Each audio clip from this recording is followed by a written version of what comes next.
Okay, so where we left off last week in backtesting, we finished up Friday. We'll go ahead and test this previous week of the same exact model. So just to go over the model again, we're looking for an inverse fair value gap in late Q2 to early Q4 after 953 and 1034 root candles print. We're going to be using these root candles as a confluence to the entry or as a target. Our stop loss will be at the swing high or swing low around that inversion. We're going to move our stop to BE at 1R, take partials if possible for those who trade multiple contracts. And then we will TP at a root candle or any other time-based level that we use, TMSO, New York Open, Midnight Open, which is True Day Open, Weekly Open, etc. Or a 90-minute cycle high or low when we're targeting at least 1R, so 1 risk to 1 reward. And so far the rules that we've established in this model is that we don't want to take a trade if TMSO is closer than our 1-to-1 target.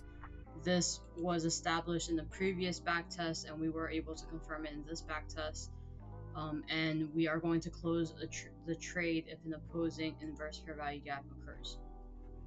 Any questions before we get started here? Go back to Monday, and we're only doing the first two 90-minute cycles of the day. So we're doing it from 9:23 up until about like 10:30, I think. A little bit past 10:30 because it'll be, 10:34 root candle will have printed. So we'll just move forward past 9:53.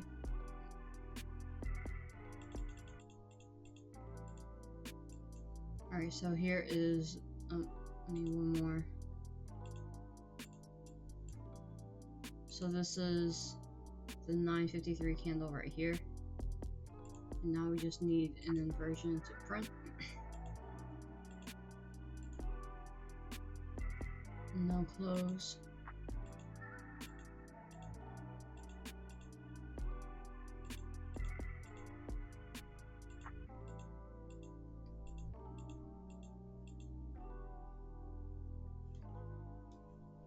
Alright, we did get our closure there. 1 second, guys. Let me just double check.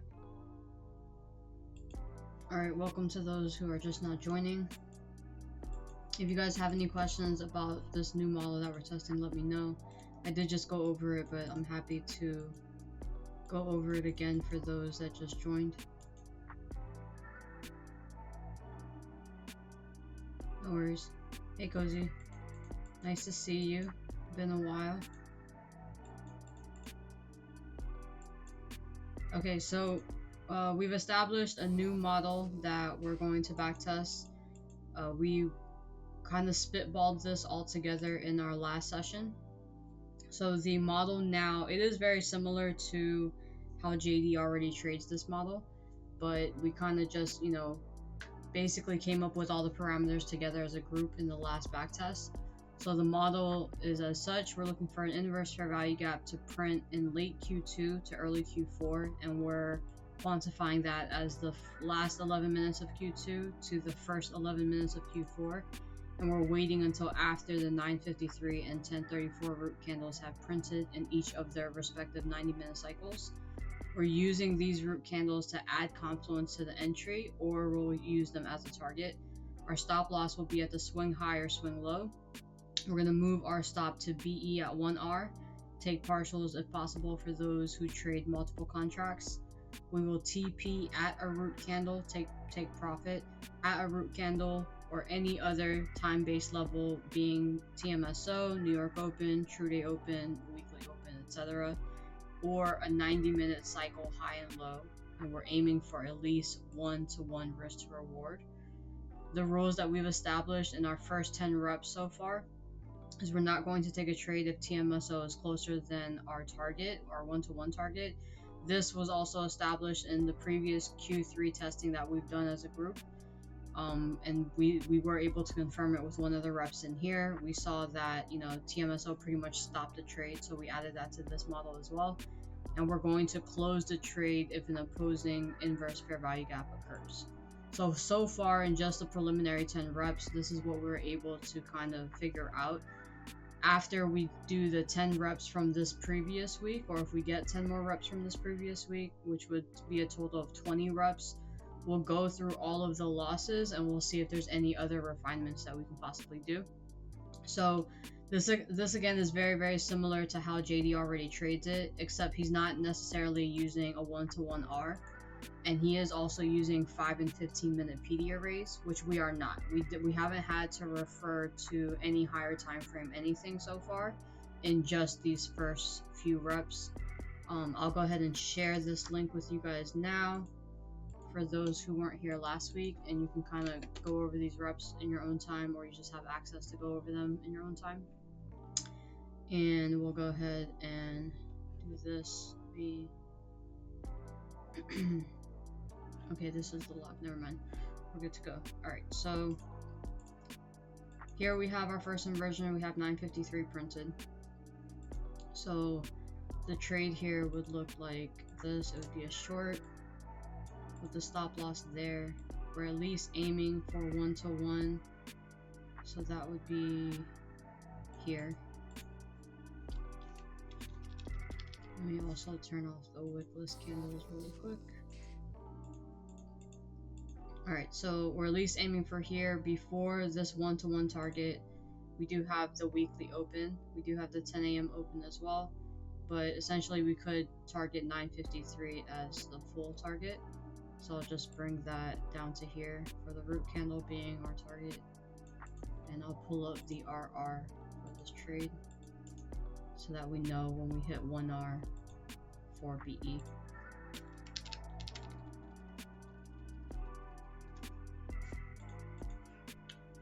Alright, so let's see if we get an entry. Alright, so we're in the trade.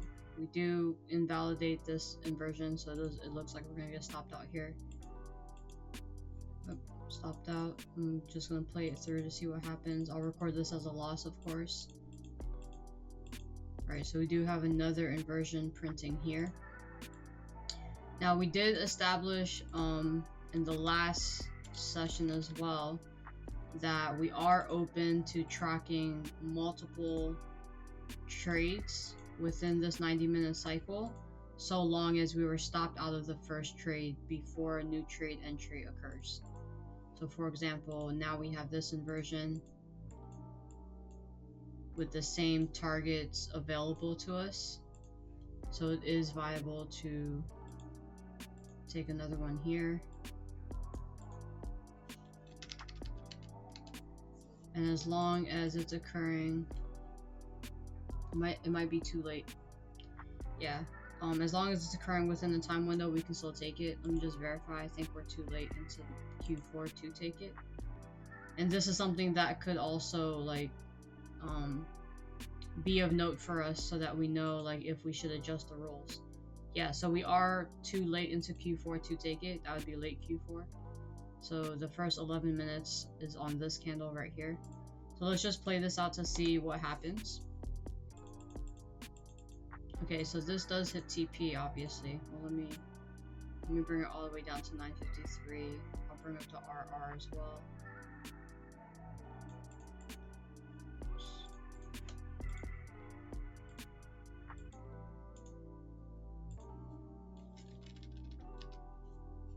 Alright, so we would already be BE at this point.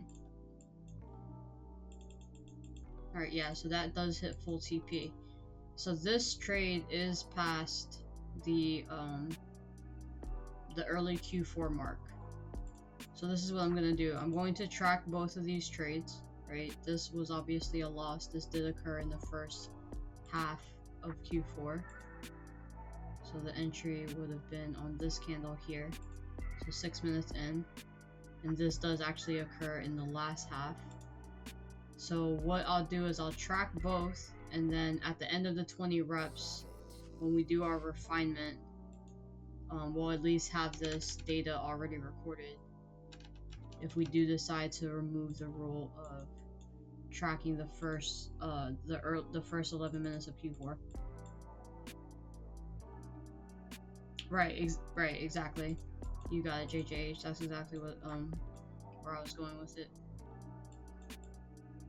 So this is what's important with like preliminary testing, is you're basically just confirming if the rules that you have established for the model even make sense so far, right? So if they make sense for the model, then you can keep the rules as is, and then if they do not make sense or they're too strict, then you know that you can essentially widen those rules or change them up in a way that allows for more trades to either be taken if it's not up to your satisfaction for the trade, or if you just see that there's more losing trades with being more strict than not. So this is Monday. Let me also do this. So the entry would have been here, and the next entry would have been there. Okay.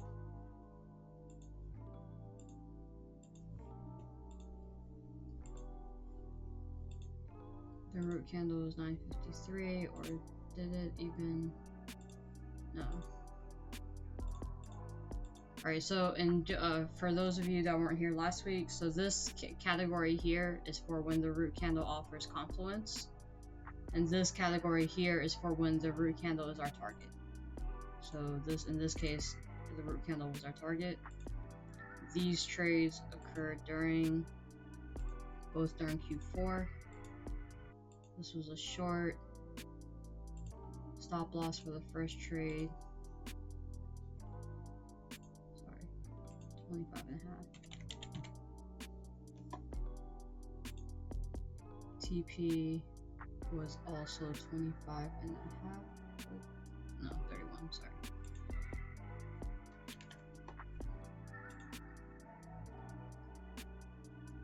$10.14, we were stopped out at $10.16.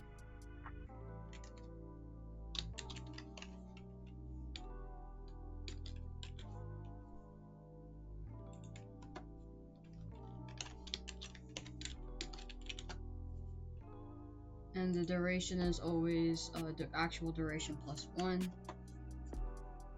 Right, so we were stopped out.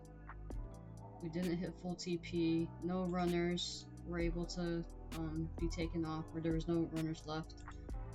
We'll add the chart here.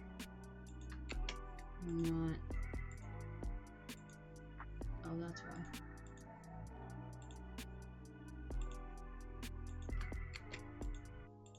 Alright, and then we'll track the second one. So this gets stopped out early Q4.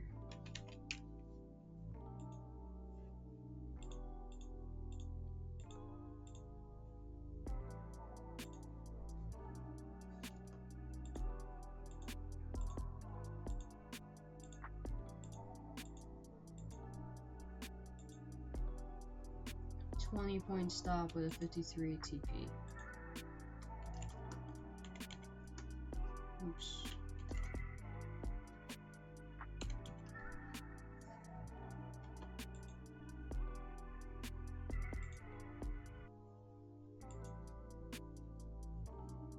$10.22 to $10.31.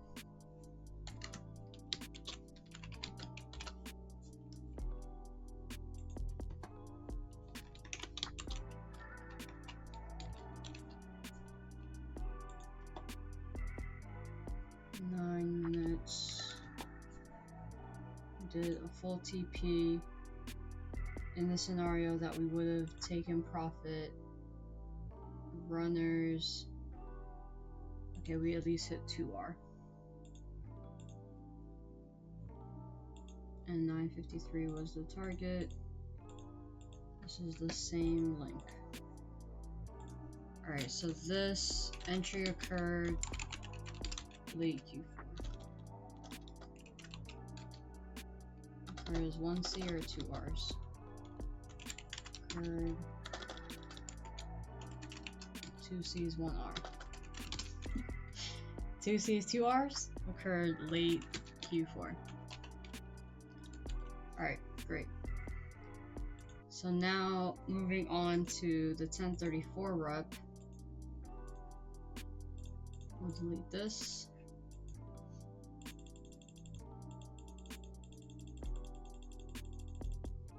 Alright, so again, the entry can currently occur as early as late Q2.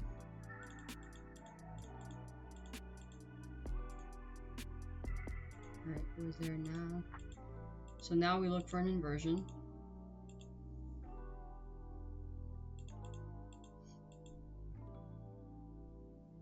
Alright, so this is our first.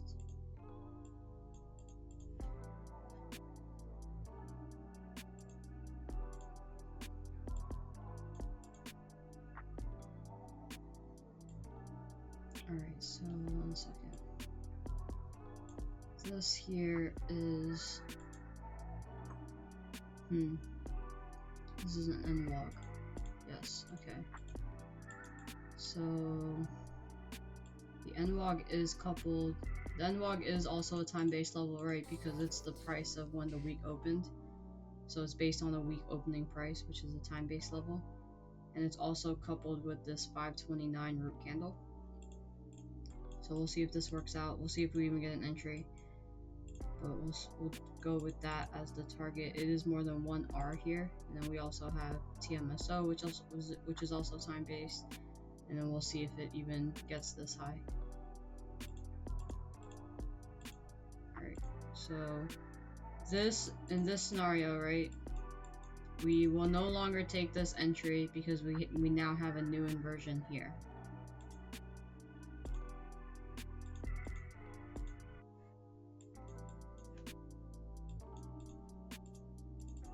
So we actually had a few reps like this in the last back test. The last back test is all recorded, by the way, if you guys want to watch that by any chance. But this would kind of be the setup here now. So it would be a stop loss of 14.5 points with TP at least at 1110. So that is more than 1 R at least. And we technically would have already had the entry right there on this candle. So for example, when we're waiting for this entry to occur, right, we had this inversion. Oh wait, we did get that retest there. I didn't see that. Okay, hold on a second. Let me get my bearings here. Let me delete this. Let me go back. Okay. So the first inversion occurs here.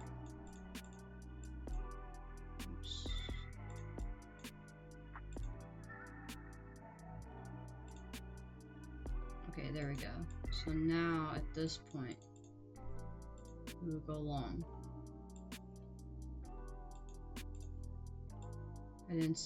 For some reason I didn't see that we had already closed above it and retested it. Alright, so then TP at this point would be 529 like we established. And we would have the RR of 1 to BE. Alright, so we did tag 1 R there. So we did get that retest, and we did tag 1 R. So, okay, this is what I'm going to do. I'm going to track, because we already know what happened, obviously. So I'm going to track this to see where this goes first, to see if we get stopped out. We have to close the trade once we get that new inversion anyway, right? So I'm just going to play it through until we get that. Okay, so this is where we would close the trade already as is. So I'm going to track the data as such. Let me zoom in here. We need to see 529. Okay.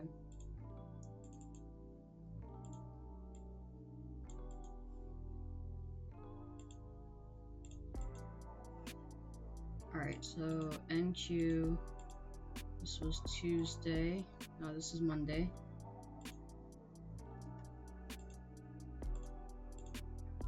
And this was 1110 as the confluence, because 1110 printed here. Oops, let me get another screenshot. So 1110 printed here. It's holding price as the swing low before we get this confirmation of an inversion.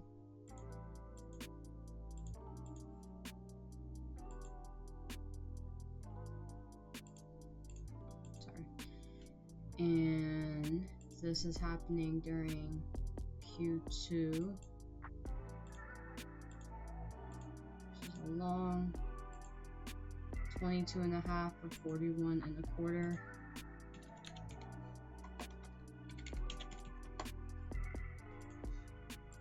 This entry occurs at 11:13.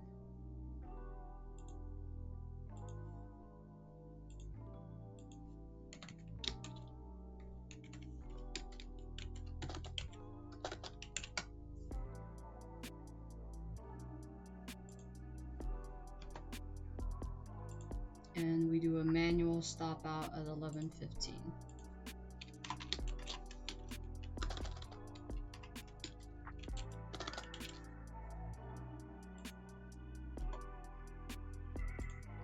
So again, duration plus 3 minutes. Alright, so we get stopped here, but our runner does hit, or we do at least get 1 R. Okay, so this is what I need to consider in this model. Okay, no, so I won't hit stop because so this is a full stop and this is a full TP. So we do tag 1 R, we would have taken partials off the table and we would have moved our stop to BE. So this trade would be in profit, but we didn't take a full TP. So let me just, I did have this as full stop before. I changed the title, so let me just clarify here so that's not confusing. So full stop and a full TP. So the way we would look at this for data, right, is that 18% of the trades take a full stop, 54% of the trades hit full TP, and the discrepancy between these percentages, we are taking partials with BE. So they are in profit, they're just not the full profit, right? So quick math, 54 plus 18 is 72, so 28% of the trades are BE, so about a quarter. Alright, so now our target in this case was a different root candle, it's 529. Let me just add that, plus an NWOG.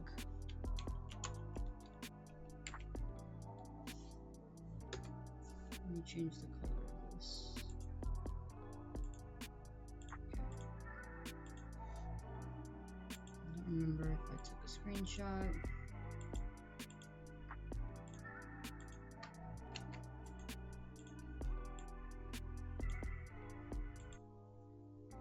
Alright, any notes about this?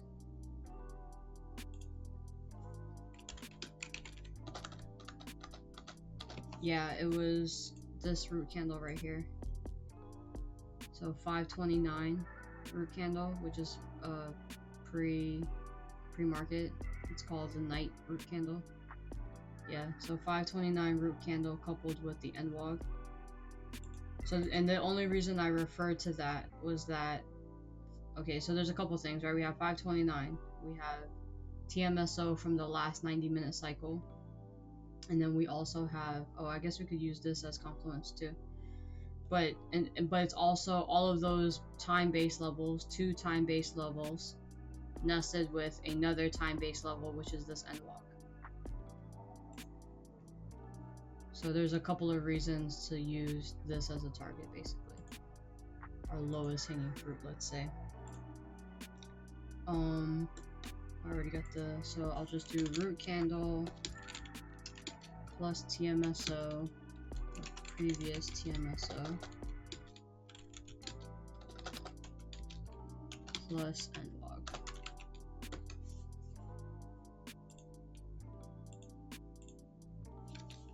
As target. Alright. Now,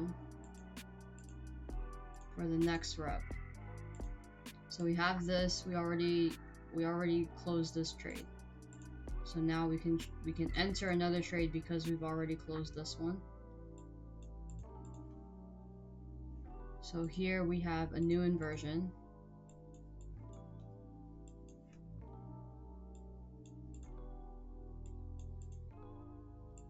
And do we have a TMSO yet? We do. TMSO is above us. Okay. We have this inversion. We would take a short there. That's what the short setup would look like. So the thing is that in real life, right, you have 1 minute to make all these decisions, basically. So once this candle closed, you would close your first trade. As the next candle is printing, you would be setting a limit order here. We have New York open and previous day low beneath TPs. Oh, okay, great. I don't actually have my... Let me add that indicator really quick.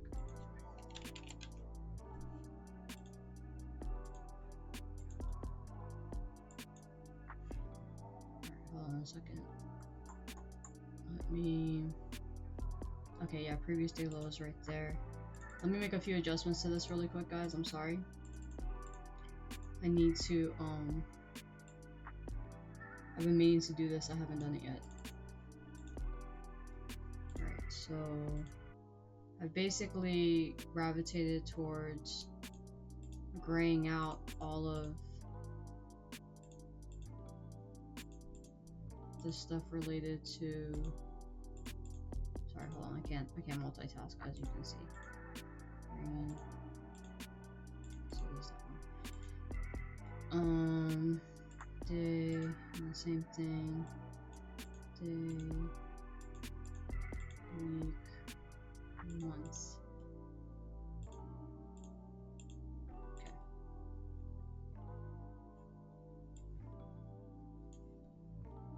Alright, yeah, so everything that I had on this layout, on my Kingline layout, which all of you guys that have this link, was too distracting for me. So as a result, I've removed... See, this is what's confusing to me about this. Hold on a second. I've removed a lot of things. One of the main things I removed was this one, because it was printing the wrong NWOGs at the time.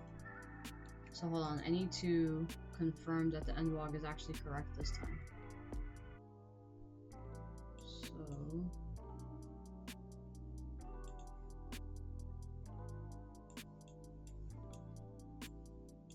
Where's the most recent one?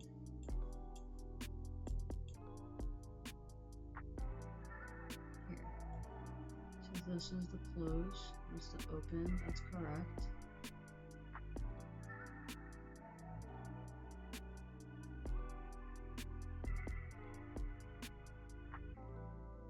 This is the close, no, this is the close. Okay, so the NWOGs specifically aren't printing correctly. Alright, so this is what I'm gonna do. I'm going to remove the gaps. And I'm going to keep the highs and lows from this indicator. And I'll keep also this guy on. Alright. Let me save this really quick. Kingline.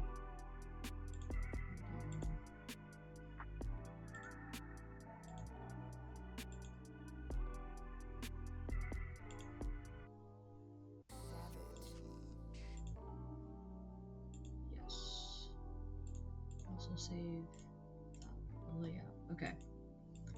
Alright, sorry about that. I was well overdue for that. Okay. So we would be targeting in this case at least 1110. But like JJH pointed out, we do have previous day low below us, as well as New York open, which is coupled with 1110. So we'll aim for 1110 first. And then we'll see if it gets to previous day low. And this would actually help me decide in this case if I need to add a max TP to our backtest sheet, because I don't have it on there yet. Alright, so the R in this case, there's 2R on the table at least if we get down into New York open. So we do get the entry there. Here's our NWOG, our original NWOG that we took a trade from that we need to get through. Alright, close below that. Alright, so we did hit at least one R so far. So now we're BE. Beautiful.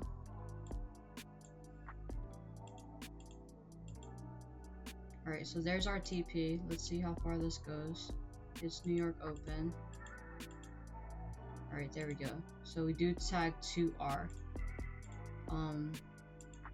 So in this case, because we have the root candle actually here, I'm going to use the root candle as the actual, I'm going to keep the root candle as the target in this case, especially because it's the first target past 1R.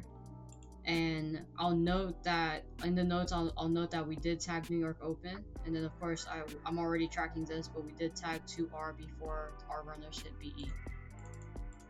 So that would have been 2 profitable trades technically back to back, as long as like in real time we can close this trade fast enough, place a limit order quickly enough to hop into this very next trade for, you know, this next TP. And this also goes to show that like these stops are pretty reasonable, right? Like 22.5 or 22.25, 14.5. You can keep your stops. This is actually what I consider tight. So you can keep your stops this tight and partake in every move that's coming your way essentially. Alright, so let me track all of this, copy the link. I think we're, hold on, no.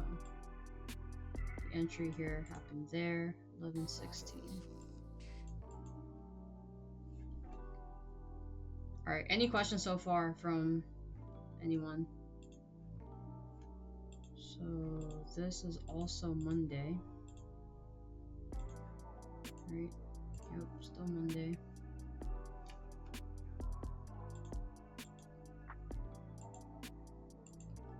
We have no root candles confluence.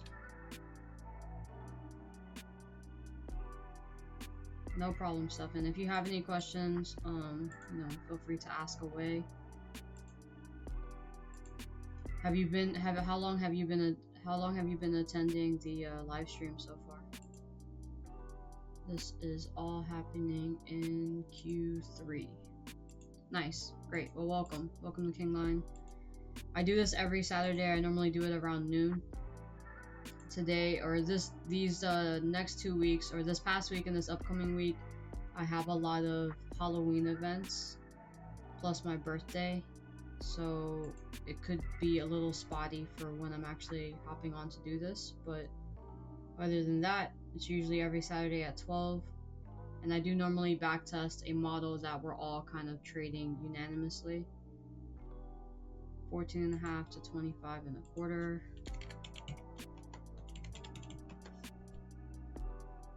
Oh, thanks. Thank you. Our entry was at 11:16, and we would have stopped out at 11:32.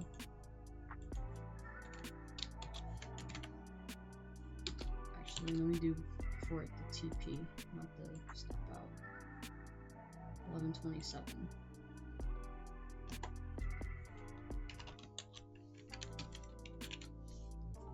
So if any of you are new to backtesting as well, feel free to ask questions. The last session from last week was recorded, and I did kind of go over the thought process of how you put a model together, how you create the backtest sheet for that model, and how you would essentially use that data. But as the weeks go by and as we're refining the model, you'll see exactly how we use the data to our advantage, how to read all of this to make sense of it, and then you'll have a better sense of, you know, how to do this for your own model should you want to. So we got a full TP, or we did hit 2R before our runners went BE, and our target in this case was 11:10. Oh, you know what? So our cycle so far, this is our high and this is our current low. And New York Open, okay, so our actual TP would have been New York Open JJH because it's aligned with the cycle low. So in this case, it does make sense to go past that 1110 root candle because there's more confluence with this exit. So it still would have been 1127. So in this case, our TP was 31 and 3/4.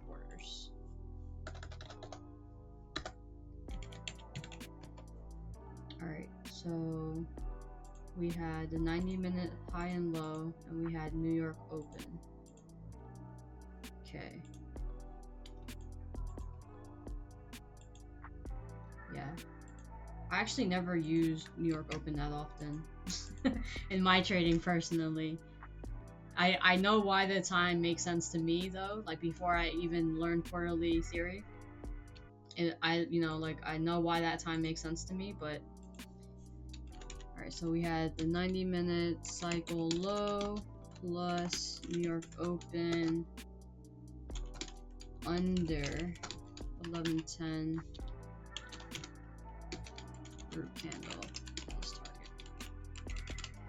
Alright, so that's a lot, right? That's already 4 trades that's occurring on just Monday alone for those 2 90-minute cycles. And only one got stopped out for 25 points. And then we would have gained 53, 41, 31 points, right? So like that's 70, 120 points after losing 25 points. That's actually like, that's all in an hour's time. That's actually like fucking amazing. Imagine being done, you know? Well, I am already done every single day by 11:30, but imagine just trading this, taking this model mechanically, taking 4 trades in that time span, losing 1, winning 3. So that's pretty nice. Alright, so we'll move this. We'll move forward to Tuesday. Let's actually go back really quick. Alright, so, Alright, we've already tracked this trade, right? We would have been stopped out in somewhere over here. Here. We've been stopped out here. I'm just trying to see if we should track anything else. Okay, we get a new inversion right there. We don't get an entry. Okay, no more trades to track. Yeah. I gotta be vigilant of that since we're tracking multiple trades. I have to wait until the time plays out. This is the first time I've ever tracked multiple entries within a 90-minute cycle. Tuesday, I normally, even for my 940 backtest, I just did the first rep and then I stopped tracking after that first rep. Alright, so Tuesday, 7, 8. We'll go to 953.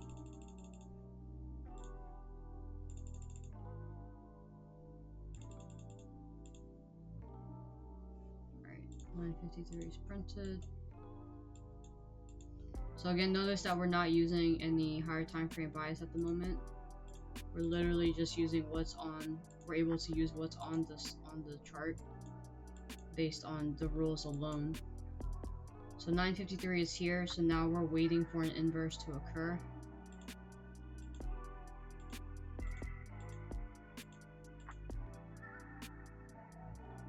Still no. We have this one here that we've invalidated and then reclaimed.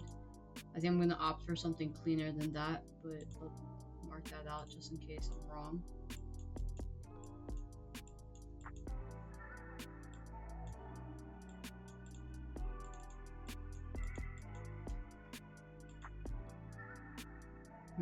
Alright, so we do get the retest.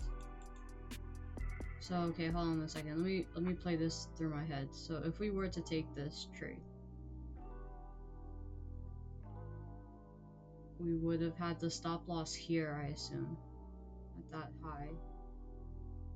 So we would have been in as early as this candle here. Alright. See what happens. Okay, great. So stopped out. Nice. Okay, great. I'm glad I waited for something cleaner. So right now, just we're gonna go back and look at the other examples once this week is over. But so far, it does look like we want the inverse to actually print after the 953 candle prints. So we're not just waiting for 953 and then looking for inverses that have already occurred. We want a new, fresh inverse to occur after price action or after 953 prints. On Tuesday, 950 SIBI got inversed and held 953. 950 SIBI, this one here. Okay, yeah. So let's take a second to look back at these other reps really quick. So 950 here, we get a new inverse, or we get a new fair value gap, and then we inverse that. That's the first one. This is later on the same day, I assume. I don't have a date on here. Okay, so 953, a new BISI, and this is the inverse here. That's the trade. So far, it's always a new SIBI that we're using, or a new BISI that we're using, new fair value gap. So 1110 prints here. We use. Okay, so here we go. And this one. Okay, yeah, we waited for the new one to print, and then we got stopped out.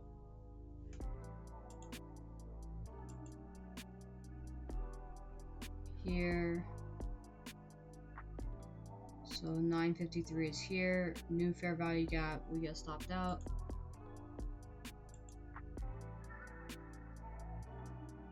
Same thing, but we have 953 up here. 1034 is here. So so far it is a PD array after 953. Did I go through this one? Yes, I did. So we want this one.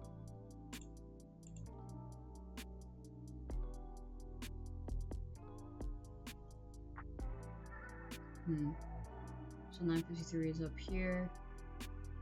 Okay, I remember this rep. I remember thinking that this one is questionable. Okay, yeah, 1034, a new SIBI, and then that gets inversed. Okay.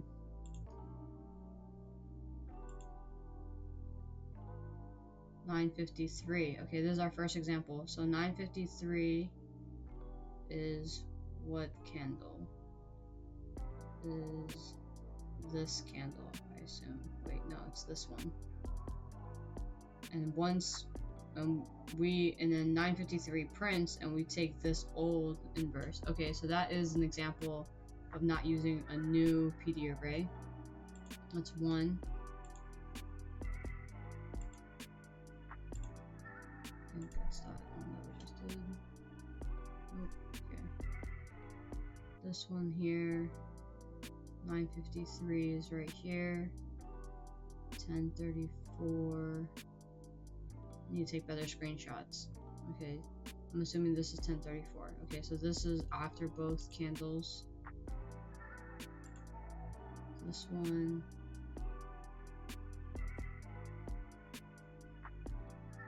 That's 953 right there. Okay, this is all this week. Okay, great. So in this case here, we have 953 holding the low. We have this. This is the most recent SIBI before 953. I mean, so this one here is too shallow for sure. I don't like taking inverses like this where it's just one or two ticks. High, 53, low, 53 and a quarter. Okay, so this is literally 3 ticks. It's not even a full point. I can say wholeheartedly I don't like taking those inverses because it's just not, there's not significant speed with that, right? It is a fair value gap, but barely. So this here, we do have, I'm trying to logically say, like, if I would take this trade or not in real life. So 953 holds, we inverse it, Every time we tap 953, it is holding. But do we have any inverses that print to invalidate this one? No, we don't. Okay, so I guess that is a valid trade. What would our target be in this case? This right here is New York AM session high. Previous day, I assume. Yes, this is actually, no, that's actually Asia high. Right, yeah, that's Asia high. Okay, I'm gonna leave this up to you because this is a bit...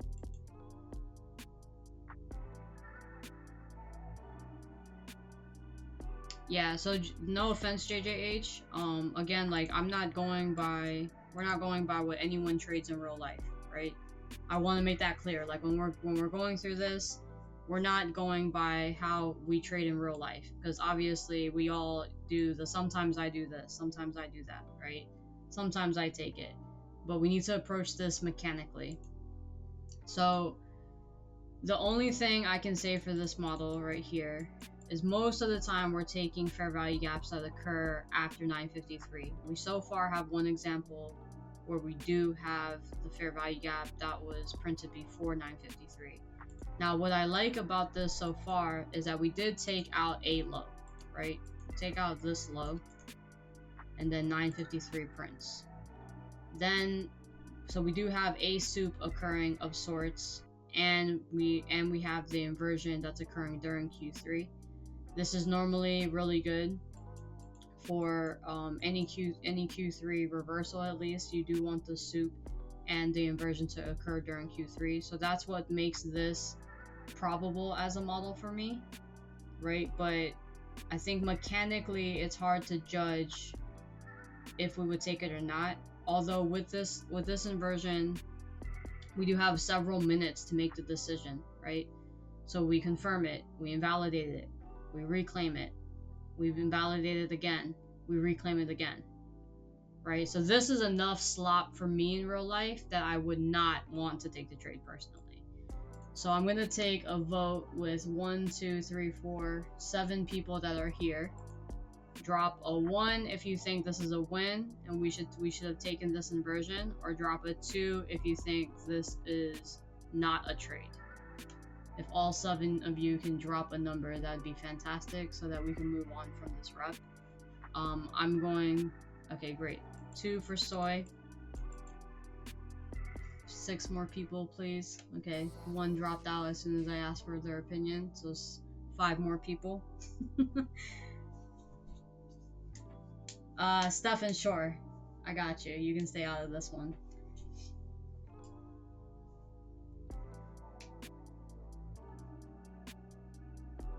So 1 if this is valid, 2 if this is invalid. So this is what the trade would look like if this is a valid trade to you guys, right? So our stop loss would be there.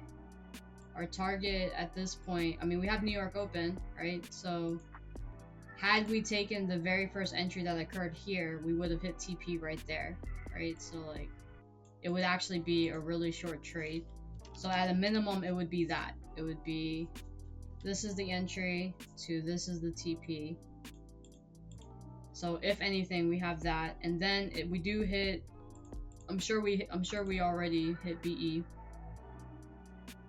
But let me. This is our stop loss to our entry. Okay, yeah. So we would have tagged 1R. We would be BE by the time this occurs anyway.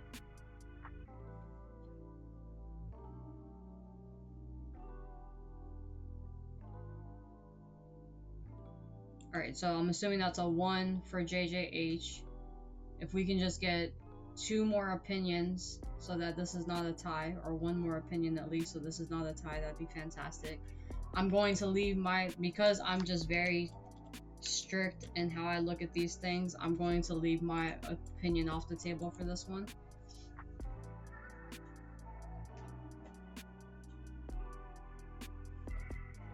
But this would have definitely hit the 1R. So this is an easy win to, to put on the...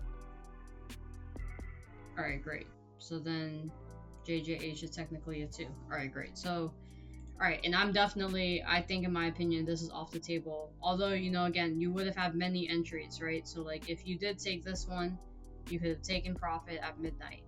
Then, if you decided to re-enter once we reclaimed it here, well, I guess technically you wouldn't have had the opportunity, but you could, and this is not all hitting the 953 open, right? This is hitting just the candle itself, the high of 953. But you know, this inversion right here, once we closed above it once more, you could essentially chase that there. But the real, like the most mechanical entry would have been, oh wait, no, the inversion would be the high, so it would be that. So then hold on a second. Okay, so we actually wouldn't hit BE until this candle here. Alright, we're gonna leave this as a no trade for now and see what happens. And then we'll have to come up. See, so this is where, like, again, discretionary trading can enter the chat, right? Can enter the backtesting. And this is where, like, form fitting becomes very easy, because it's like, well, 953 held here, but now we need to constitute. I think the best thing to do would be to constitute if we're looking for this inversion to occur before or after 953. I do think at this point we only have one rep, aside from this one that would have been the second. We only have one rep that would have been an inversion occurring before 953. I think it is more mechanical to just say we want a new fair value gap to be inversed after 953, because then that makes it a lot more mechanical for anyone to follow, as opposed to having to use their discretion for any inversions that occur back here, right? Because if we're saying, okay, we want an inversion, you know, we can use any inversion before 953, then it's like, okay, well then do we use this one or do we go by this one? And then at this case, since there's two inversions, we didn't have to have a rule that says we're not going to take the trade because there's opposing ideas here, right? So for when this gets inversed, this trade becomes null and void, but this inversion is occurring on the same exact candle where this would have had an entry. See, so yeah, we just have to be careful about, you know, keeping these things mechanical in backtesting specifically if we want true data. So with that being said, we have a SIBI here, and we have an inversion occurring right here, and we have the daily open above us, for which is a 6 p.m. open. So the entry would be at that high, the stop loss would be here. So far 953 did hold, and then we do have this fair value gap being left open and this huge BISI being left open, right? So this is our stop, this would be our TP.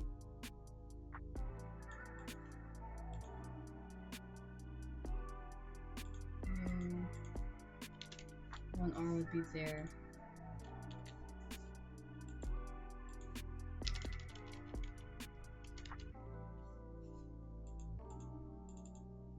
And that's also apparently previous month high. What is this? True week open. Okay, I also want to just clarify for everyone that wasn't here last week. Although I have the stat map on my chart, we are currently not using that as a part of the model. It's just a part of this layout. So I'm keeping it on.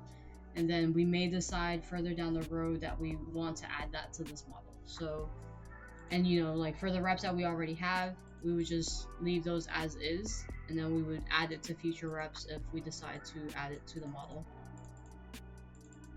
And then again, like that also becomes another discussion in itself, only because there's different settings for the stat map that you could use. So I think the best decision would honestly should just leave it out of the model. But you know, again, if we see that we want to add it, we can add it together as a group. So we have our entry here. Alright, and that gets stopped out. Okay, we also have an end walk there that, I wonder if there's a way. There isn't a way.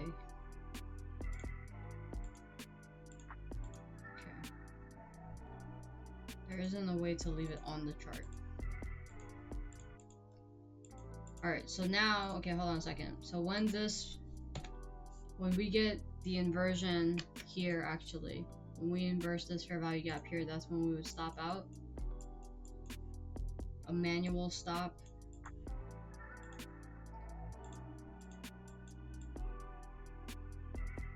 On this candle. So once we close this inversion, the stop, that would be where our stop would be technically. I'm going to use this low, or maybe the close. Oh wait, down close, no, the close here. So yeah, I'm going to use the closing price as the invalidation for the stop out. Do we close the original inversion? We do not. It doesn't happen until this candle. Alright, I'm gonna use this one just because we close a bullish fair value gap here. So see, in this case, we take the late entry, right? We opt to not use this. We do take the late entry, and that ends up being the wrong trade. And let me see here. That's a tap of New York Midnight Open. There's no bearish fair value gaps here. Let me just record this rep and then I'll continue. Just want to make sure that I have this all right. Okay, I think we're good.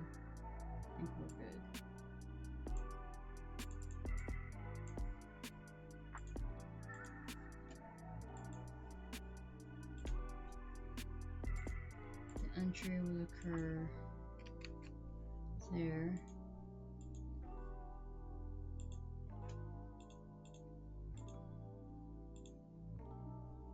This is Tuesday.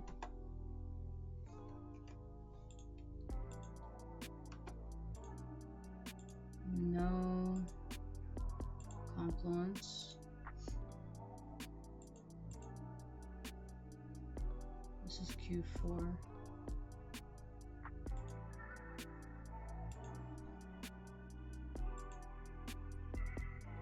Okay, so it does occur early Q4. Let me recopy that. Q4, this is a long. Our stop was 22 3/4 for 35 1/4. Entry was at 10:16 and we stop out on this candle at 10:20.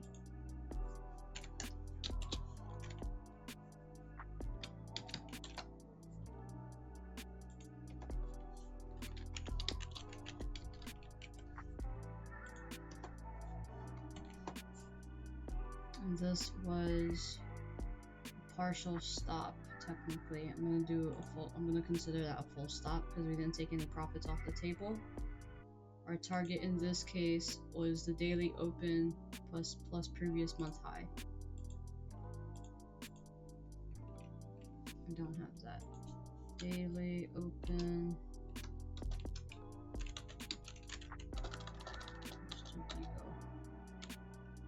Daily open. Oops.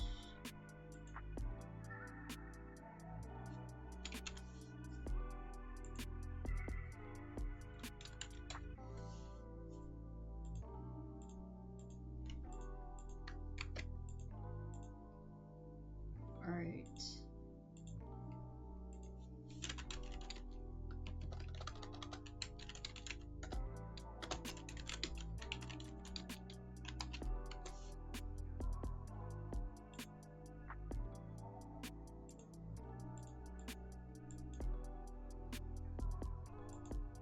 Alright, so now we move on to the 1034 trade.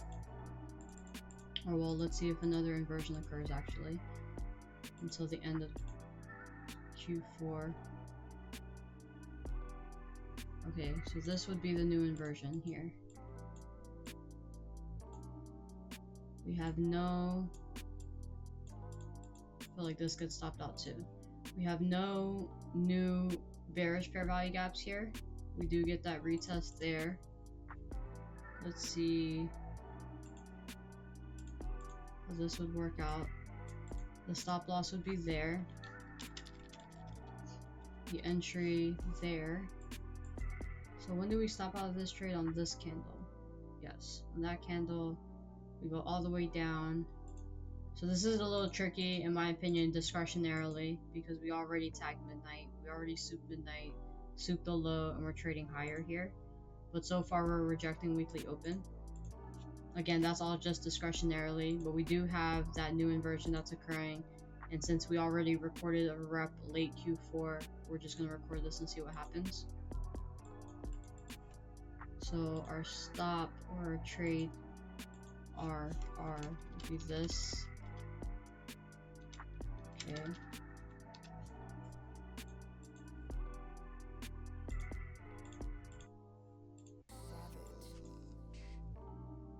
No bueno.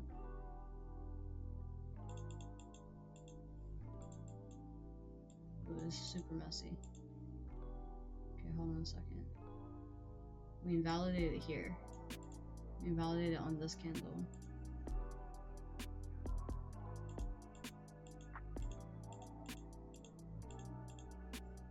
Ooh, that was disgusting. Okay, so immediately when we had this trade here, or right here, what I'm thinking at this point is if we invalidate the, I was thinking right here, do we add this as a rule where we invalidate our entry by closing above it? The only rule that we have right now is that we are closing the trade with an inversion against us. And there was no inversion against us even up until this point. So I think, so that would not be a rule that I'm interested in adding at this point. So this rep will prove that to me. I do want to see how far this goes. So we're below the end log. This is event horizon right here. I want to see if it gets to 953. I want to play it through. And it does not. Okay, great. And at this point, it would have hit 2R before it goes BE. Technically. Q1 low is there, which was also New York Midnight Open. Okay, so great. I'm gonna leave it at New York Midnight Open for the time base level.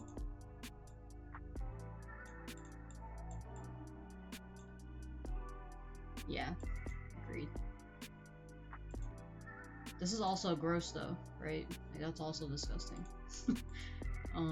Not the best looking entry at all.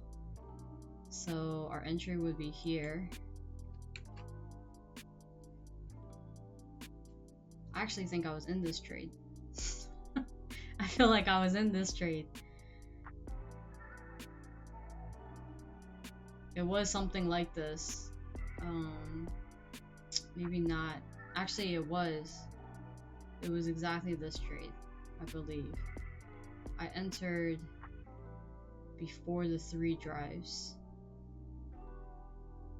No, it wasn't this. I think it was maybe a little bit later. Sorry guys, I have to figure this out. It's gonna bug me. 1022. It literally was that trade. But we hit 953. No, we didn't hit 953. ITP'd where?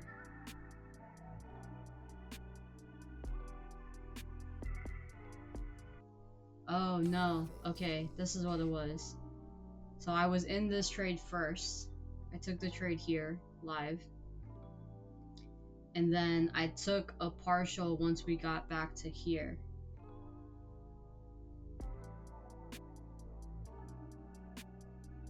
Nope, I was long here. Was I long? Yeah, I was long here. I took a partial at this end log, somewhere in this area. I took a partial at this end log, and then I got stopped out here.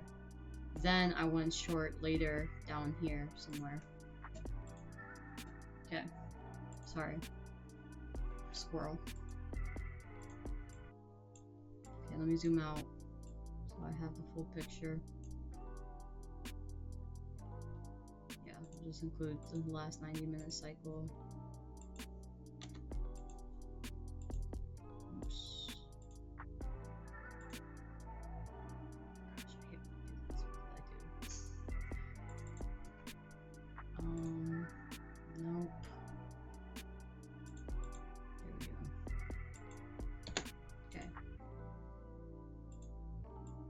Copy link. We entered at 10:25.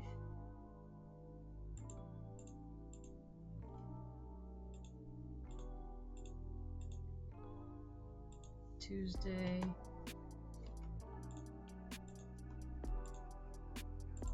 In this case, 10:34 did offer confluence, but not until here. So it wasn't before the entry, so I'm not going to include it. It did offer confluence to stay in though. This trade. Ooh. Okay, late Q4. Short. 19 and a quarter for 30 and 3/4.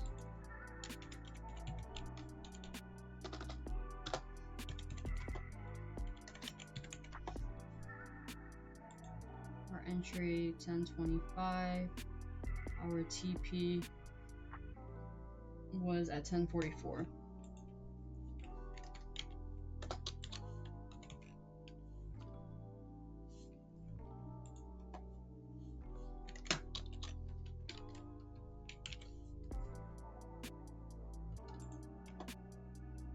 That is 19 minutes. We would have hit full TP. We enter here.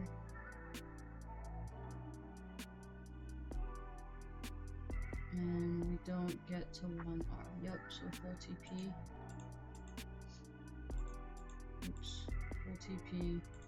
And before our entry was traded back to, we would have hit 2R.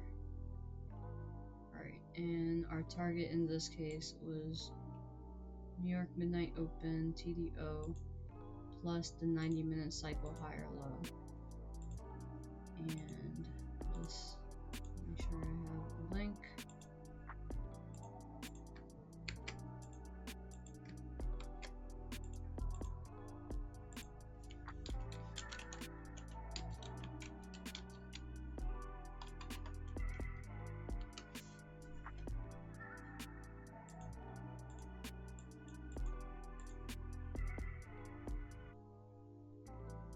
Alright, so we actually still have everything to do. We still have this entire cycle.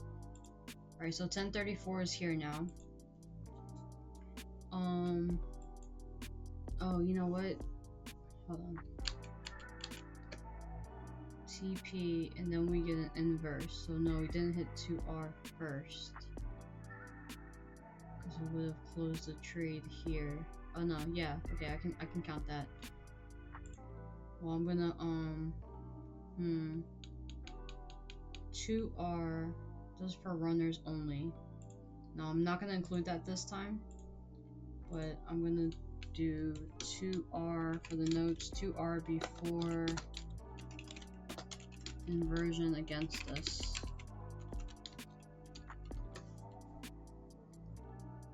Alright. So now we would have been out of this trade. We get the new inverse here. And it is occurring after 10:34. We get the new inverse there. Do we get a retap? We do, by 1 tick. 463, the low here is 462.75. So that's our new entry.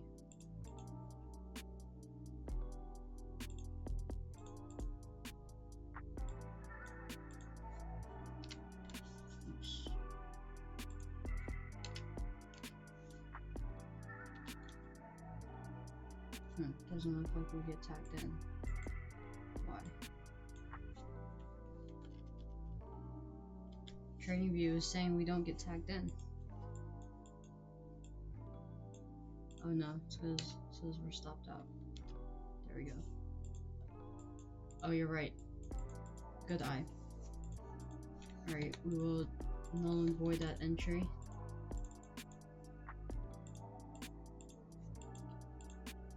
Alright, 10:34.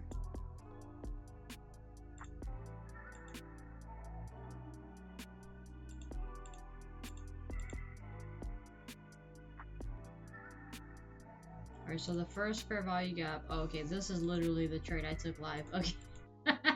Alright, so the first fair value gap that we have to inverse is this one so far. I'm not gonna run you through the whole trade, but from above here we have a 1 hour BPR, and higher time frame we have a 5-minute BPR occurring somewhere in here, a 5-minute inverse fair value gap, and then we are going to inverse this fair value gap. Now this is sticky because we actually consolidate around here, and I just know this from recall, but this is why I took this trade, because once we get this inversion after the 5-minute and the 1 minute, that was my time frame alignment that I needed to take the trade. I took the trade. It did not go. Have a good night, Stefan. Yeah. It did not go as planned, but I held the shit out of it, and I did hit TP. So we'll see how this goes, or we know how this goes, but I can tell you this does get inversed. Okay, great. So no, not yet. We have this inversion here. Or do we ever? Okay. We have this inversion here. Now, I'm going to take it because it's happening during Q3. Or 1 minute before Q3. I know from recall that we probably don't get this trade. We don't, yeah.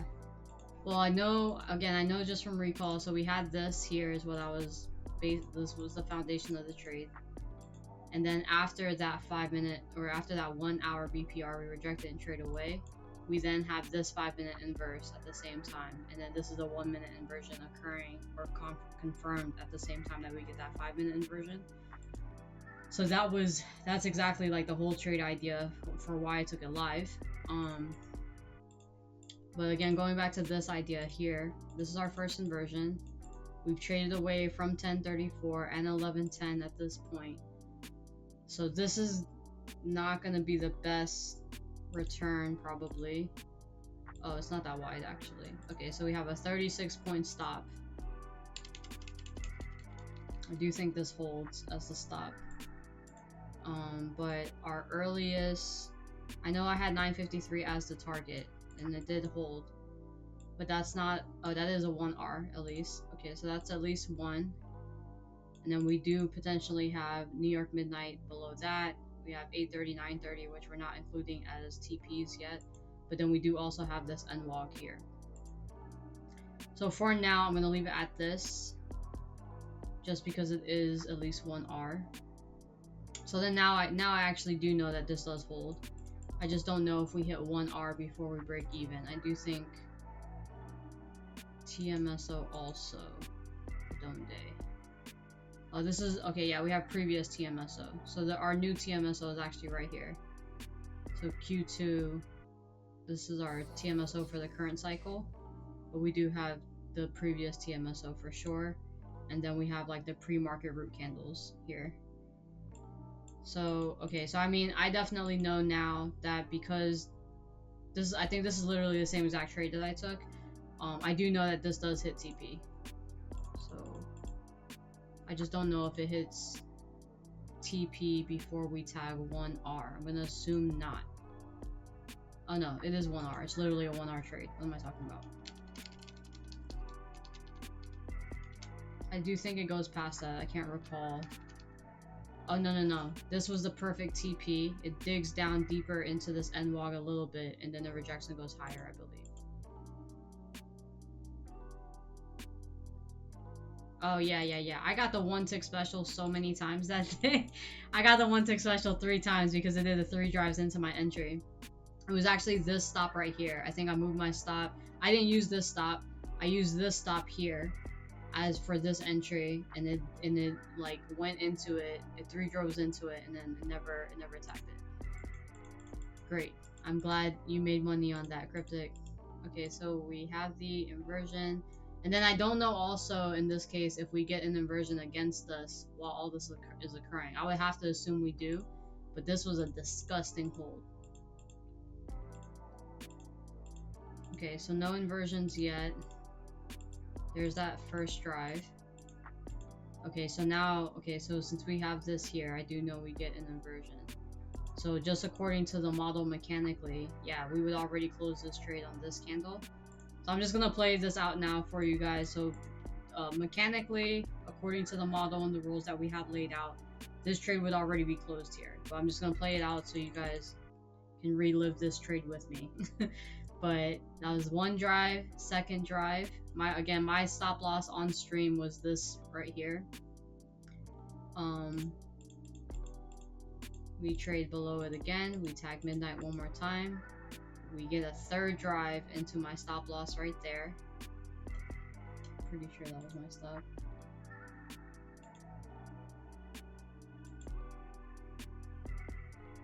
Yes, it was, as far as I can tell. And then we do finally hit TP at some point, but we get another inversion. And then there's our TP. Okay, so we do have more trades that we can actually track after that occurs. There you go, TP right there. It does end up being the right TP because then I think price goes up from here. Alright, so let's backtrack this. So we would stop out of our first attempt here. Boom. And then would we take this trade? This new inversion? We would technically. No. Well, we would, because it would tap this entry here. Hold on, let me just track this one at a time. Let me go back and keep this as mechanical as possible.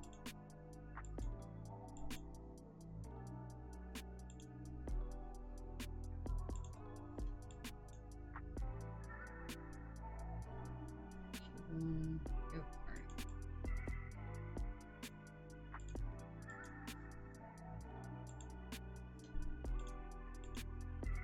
This is Tuesday.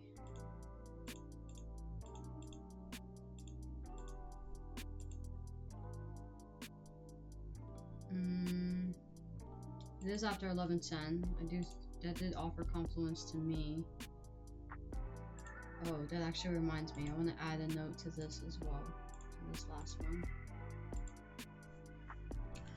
10:34.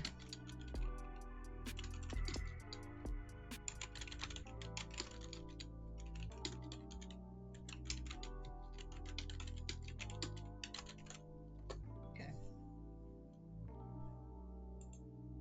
That trade, we entered the trade during Q3. This is a short 36 3/4 for 40. Our entry was here 11:15.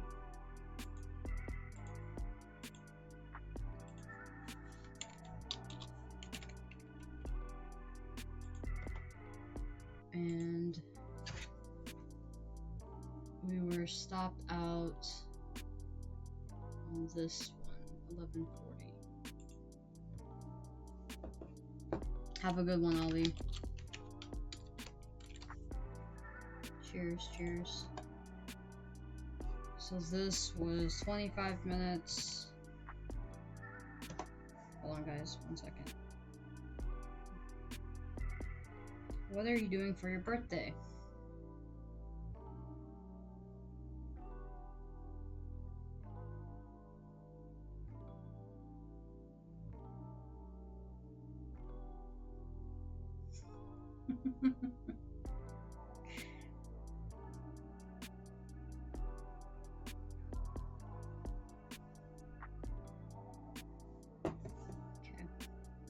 And we're going to consider that a full stop as well.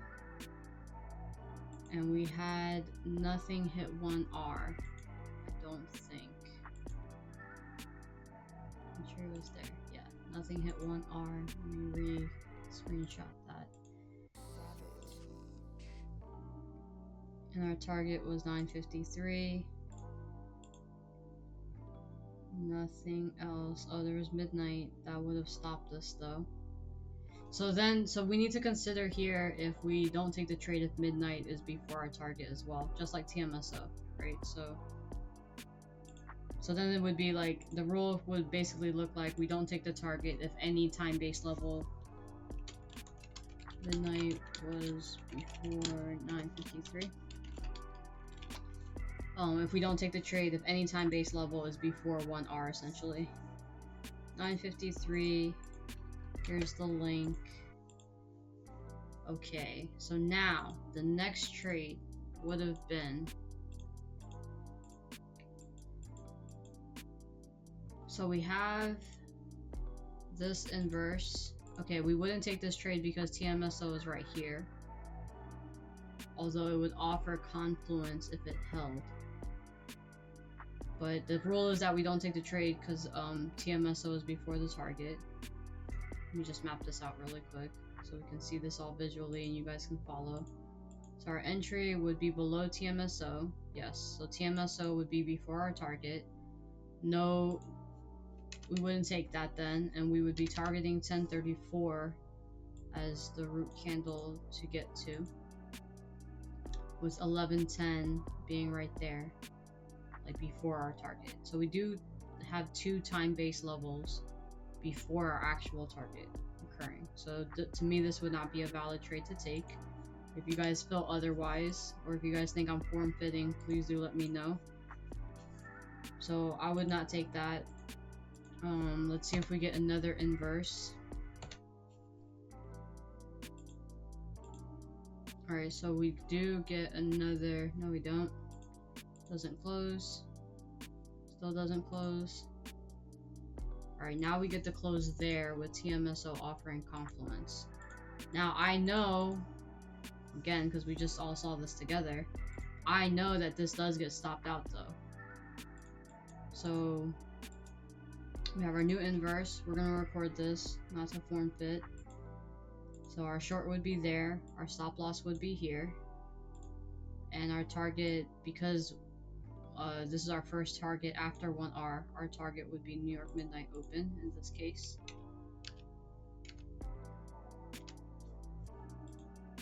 So again, I don't know if we even hit midnight before. It probably will hit midnight. I don't know. Don't remember.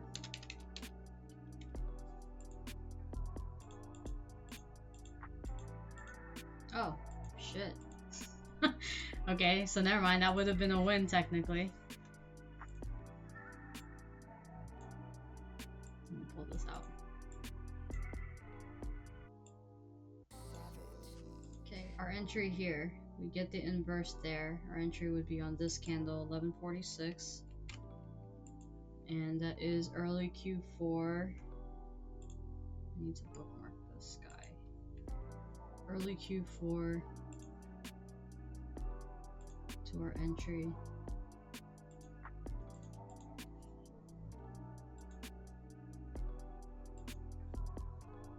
And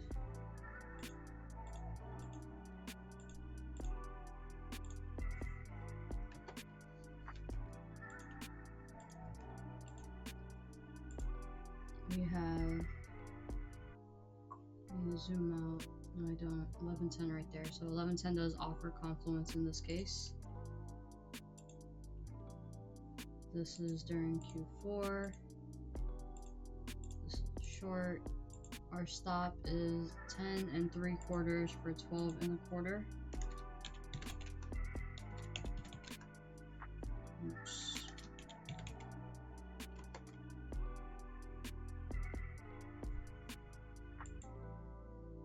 And 3/4 for 12 1/4. Our entry 1146, our TP 1151.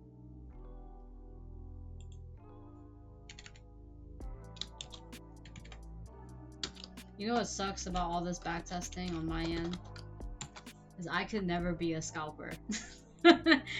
I could never actually trade this live, these models that I test with you guys. I do trade them for evals though, technically, but for my main trades, I could never do this live because I can't move that fast to close these trades. So it's almost counterproductive for me as a trader personally to backtest with you guys, to backtest this stuff with you guys, but I love doing it because then you guys have the data behind what you're trading every day. 11:51. Does this convince me to trade this live and to become a scalper live? Sure, it does. Sure. But I just, personality wise, I just can't get with it. Can't do it. Okay. So we do hit full TP here. And we do hit 1R. Well, it'd be full TP. Okay. So we hit full TP. And oh, I guess I shouldn't track that for these when we hit full TP.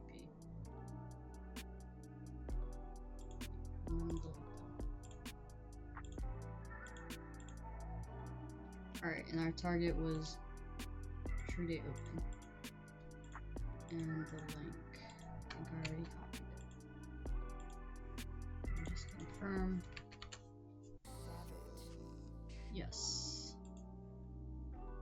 Alright, so now we're out of that trade. Let's see if we get another trade. So no bearish fair value gaps here. So nothing to inverse. Alright, we now have a new fair value gap. We already know this is the winner from my live trade. Let's just see if we get a retest here. Our stop loss to our entry.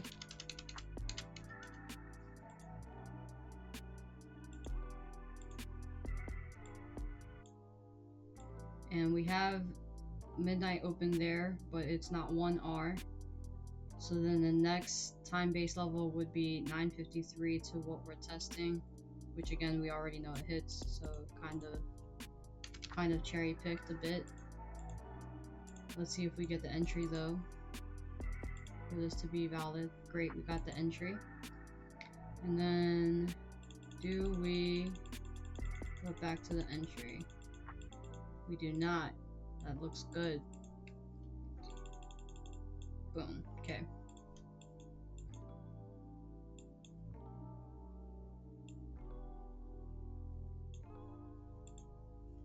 We have position. This is during. Ooh. We wouldn't take this trade. Because this is. Oh no, that's Q4. Fantastic. Okay. Q1 occurs right here. Our entry would be right there. 1 minute before Q1. So I guess now, well, we'll see. But this, if we're allowing now for the entire Q4 for us to take trades, this would be an obvious win. This would be a pretty massive win. Tagging 3R, I assume. Yeah, 3R. Okay. Oh no. Let me do this.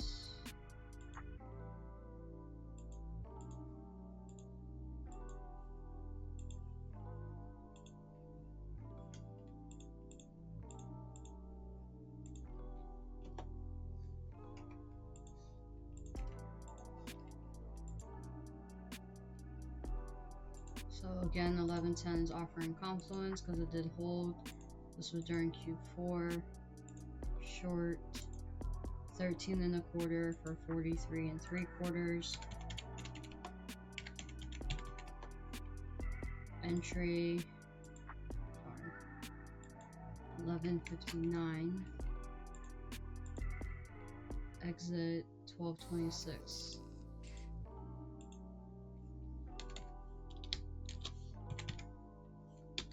That was the longest stream of my life. That was longer than the long that Tyron and I held a couple weeks ago. Where I held a trade for like 2 hours. I was like, what the hell is going on? 12:26, yeah. I mean, So again, during the only reason I could stay in the trade because excuse me, was because I was not mentally taxed, right? But had it been running me down, I legit would have closed that trade for sure. Had it made me feel like, oh my gosh, I'm exhausted, I don't want to hold this anymore, I would have absolutely closed that trade. 953. There's the link, I think. Let me just do it again, just in case. Alright, and then I want to make note here. This is 1 minute before new 90-minute cycle.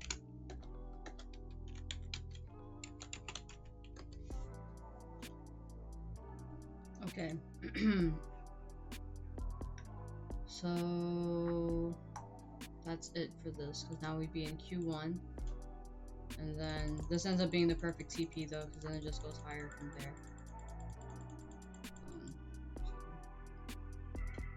I'm assuming A and D. I don't know how much higher it goes, but I remember looking back when I left the house. I looked back 10 minutes later and was like, oh, great, perfect TP. Okay.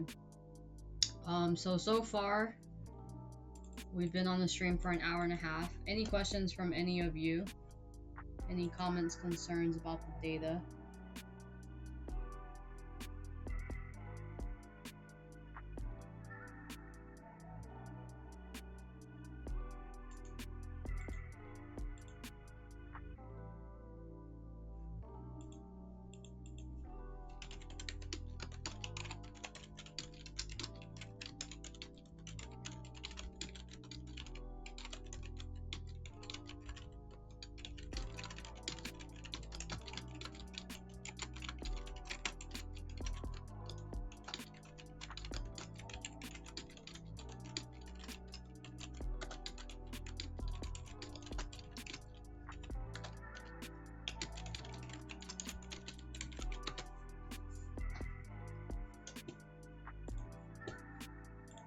Sweet. Sorry, I'm just replying to messages. Alright, so now we'll go to Wednesday.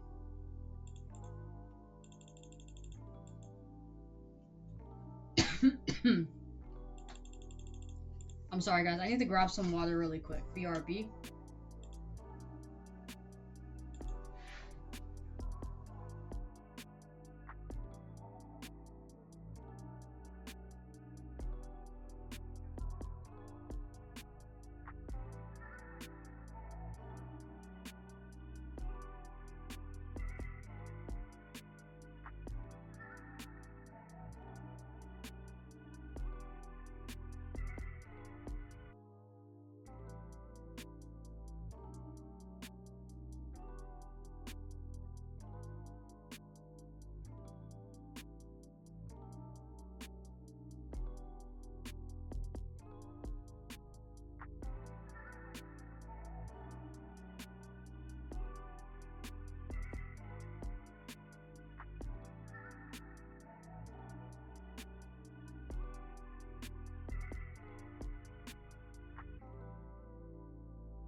Sorry. Okay. 1.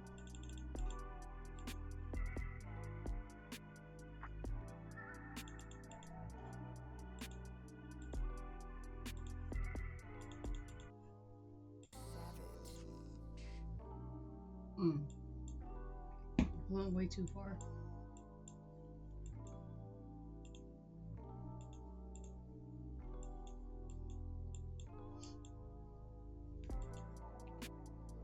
Alright, this is Wednesday. We have 9:53 right here.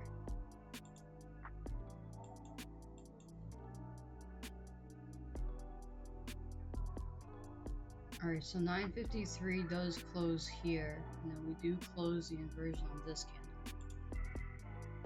So since we've established that we can use the fair value gaps that are occurring before 9:53, since we have an example of that so far, we'll record this.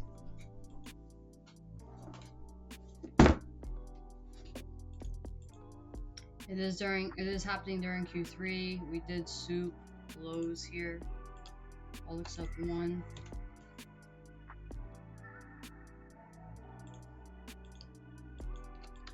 So we took out all these lows. This is the open, okay?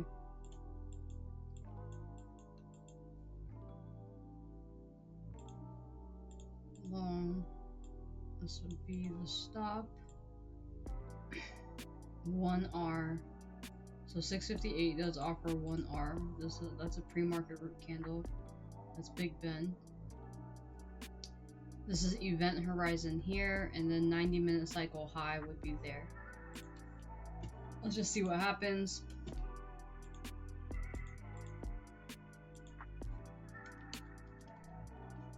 I would say since the inversion, I think the example that we have of this, right, is like the inversion is literally happening right before 9:53. I think in the example that we just saw, the fair value gap was kind of happening somewhere back here. Oh no, we'll see. Well, again, we'll just decide later down the road what the rule is for this situation. So we're obviously tagged in here. We do hit 1R, so we would be BE at this point and taking partials off the table. Okay, great. We lose that. Let me track this.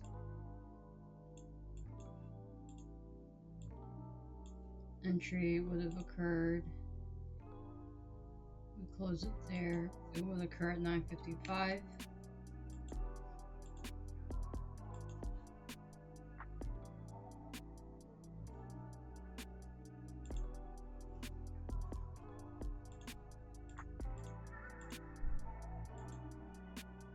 We're now on Wednesday. This is we have 9:53 as our confluence. This does happen during Q3. Going long. 19 3/4 for 22.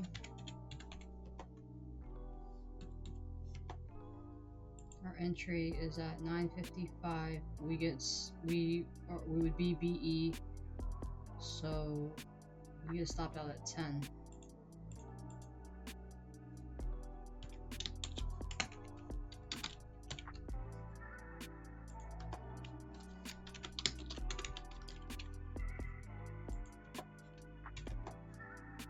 And we don't get a full TP. Oh, we get 1R though. I'll just go 1R. Hey Nathaniel, how's it going?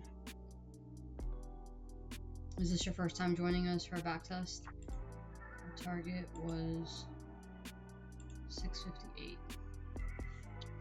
Cool. Let us know if you have any questions or if you want me to go over the model with you.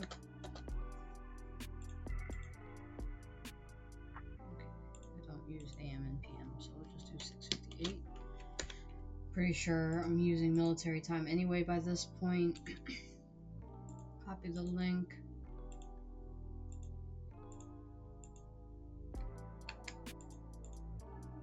Alright, and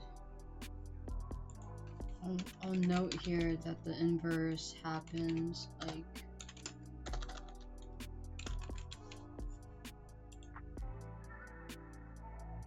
oh, so it is the 9. Ooh, interesting.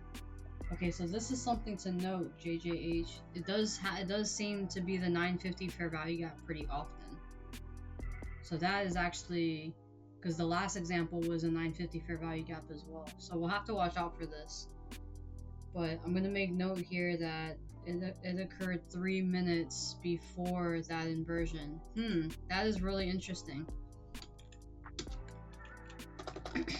So the fair value gap, actually, fair value gap that's inversed is the 950 fair value gap. Okay, so yeah, that's the second time that has happened. Let me see if I can find the example where the inversion happens before 953 really quick. Not that one. This. Oh, that's also after. I'm assuming this is 950. 1, 2, 3. Yup, that's the open. So that's also after. Okay.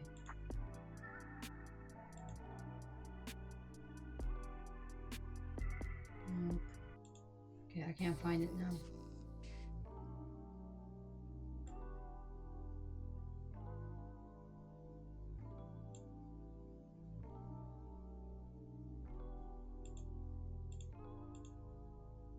This one. There we go. Okay, so the 950 candle on this one, or sorry, the inversion is 949 actually. So 953 is this candle. 2, 1, 50, 49. That's really interesting.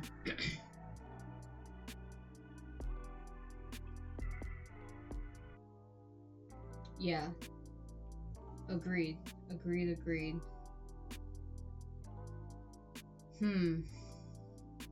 That's gonna be tough.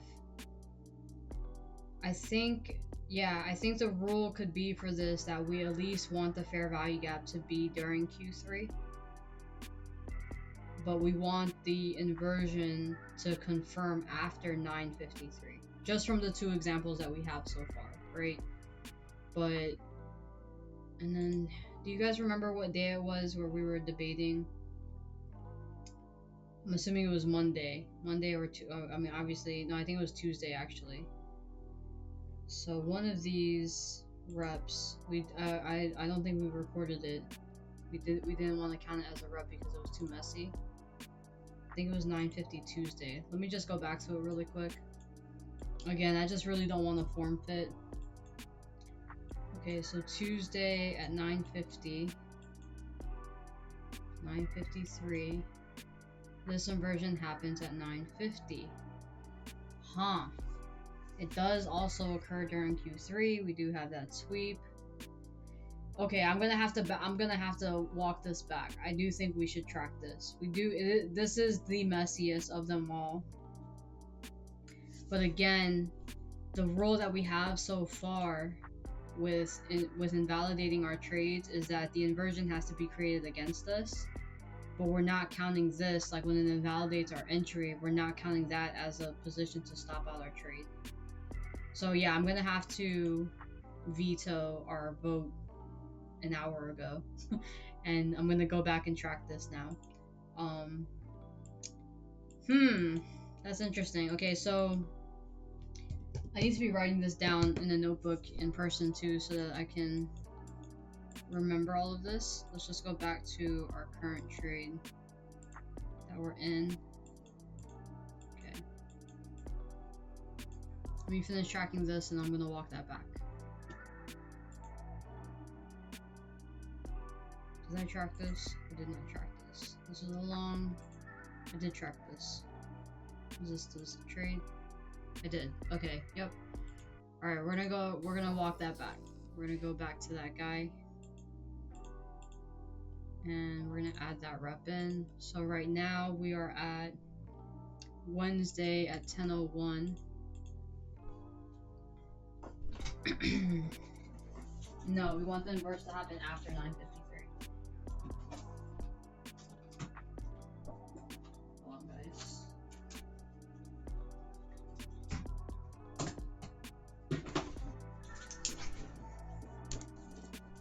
So leaving off at Wednesday 10:01. I'm gonna go back to Tuesday at 9:53. So we want the fair value gap to be or the fair value gap can occur during Q3, but we want the inversion to confirm after 9:53. Excuse me. All right, here we are.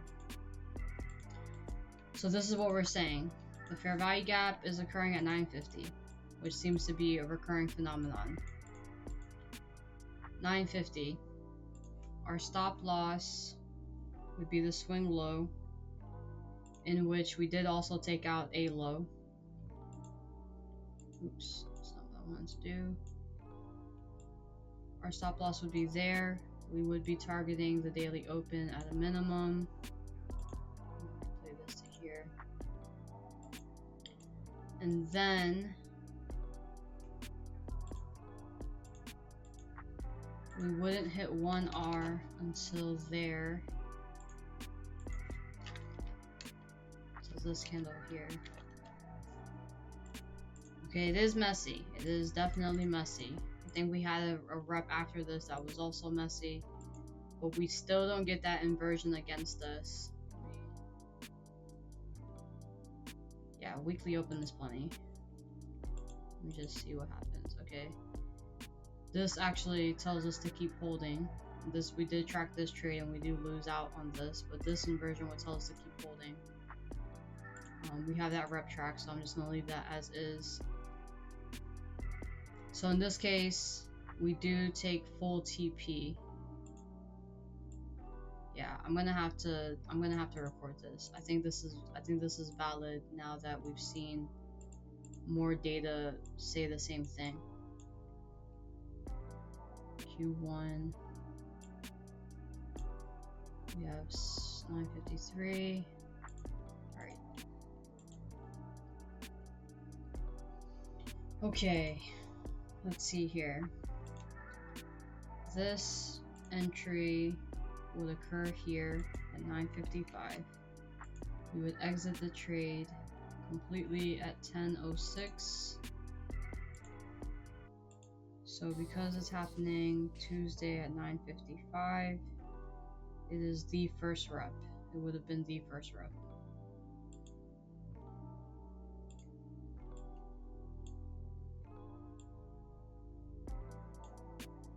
Why aren't you moving?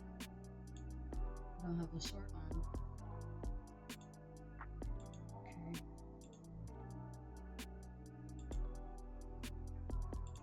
Alright. NQ 9/20, October 22nd, Tuesday. This would be with 9:53, right? Yes, that would be 9:53. This is during Q3. This is a long. We're looking at 22.5 for 43.5.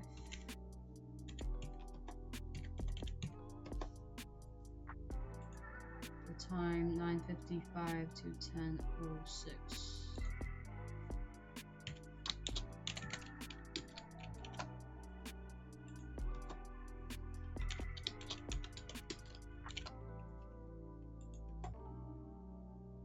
That is 11, 12, full TP, and no runners. This target would be weekly open, and nothing. We also have Asia high there above us.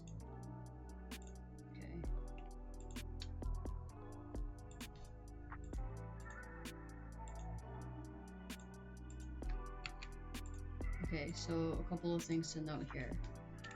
Fair value gap occurs at 9:50. It is confirmed after 9:53, correct? And New York Open is before weekly open. So TDO is before weekly open. Alright, there's a couple of decisions we have to make for sure.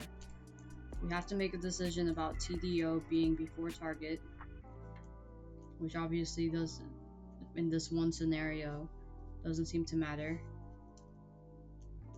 And then we also have to make a decision about how close the fair value gap can occur to 9:53.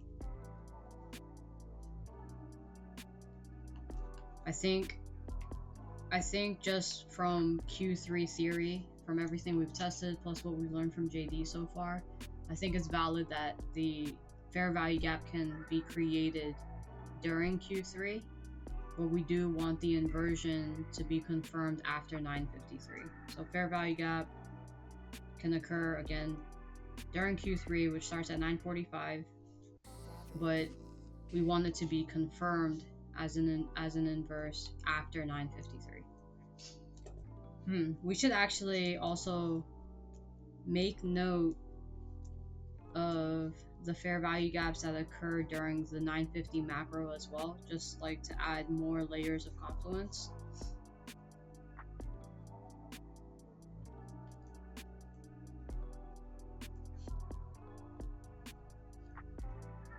Because I wonder how much that is a recurring phenomenon of when the actual fair value gap is being created, because then maybe we can add that as another confluence down the line. Alright, so far we have 20 reps. We're going to move forward to 10:01 on Wednesday.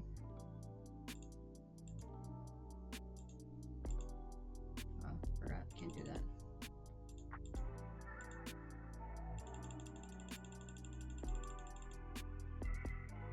Three, 4, 5, 6, 8, 9.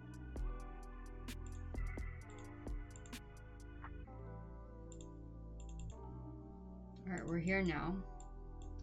So we have 9:53 printed. We're now waiting for an inverse to occur. A new, because by this time we would be out of the trade that we took here. We did hit 1R. We would have hit BE, which is this rep right here. Oops.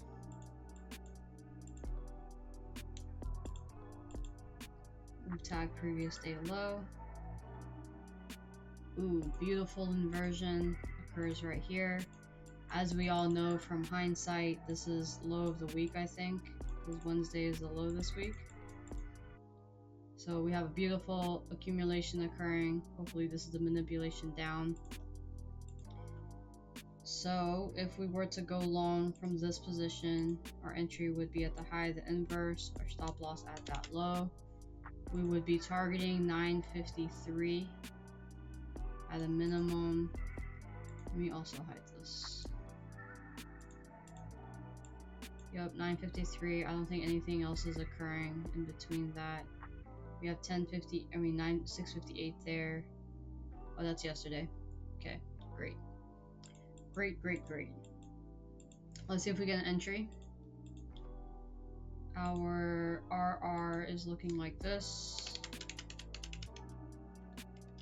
Alright, I don't know how many people have joined in the last, 30 minutes. If you guys want me to explain the model we're testing, please let me know. I'm happy to go over it again. For those of you that are just joining. So, let's see if we get the entry. We are in.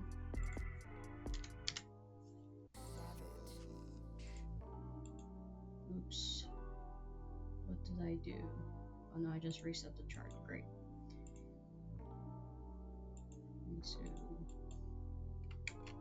place a line there. 10:09 entry. Sure, no problem, Nathaniel. So the model that we're testing we all put this together as a group in last backtest, which was last Saturday.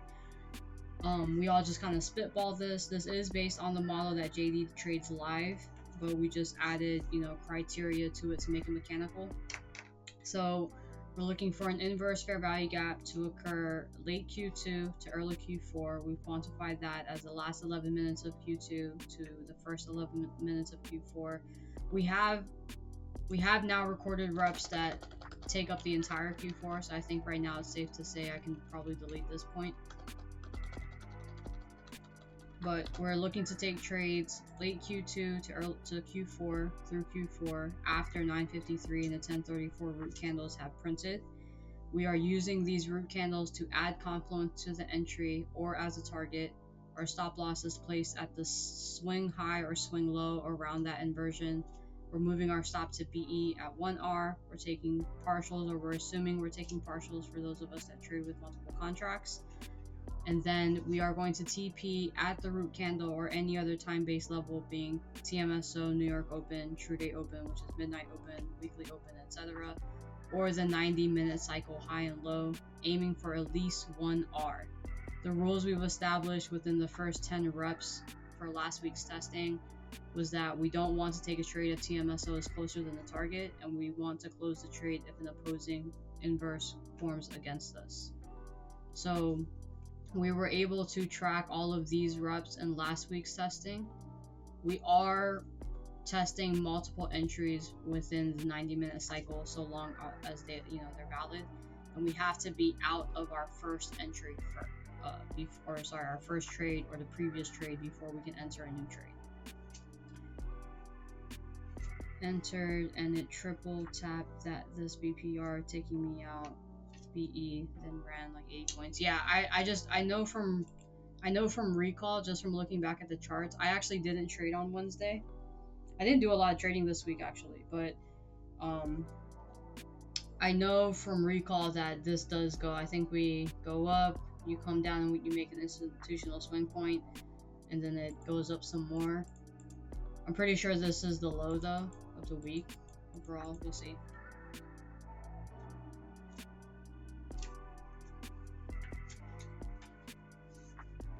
Yeah, Nathaniel, at a later time or at a different backtest, we can definitely do that, since we're kind of deep into this backtest already, with only just a few more days. I don't want to go over it now to just not pull attention away from what we're doing. But, if you want to hop on a backtest with me by yourself for that model specifically, you can just let me know and we can hop into this stream at any point.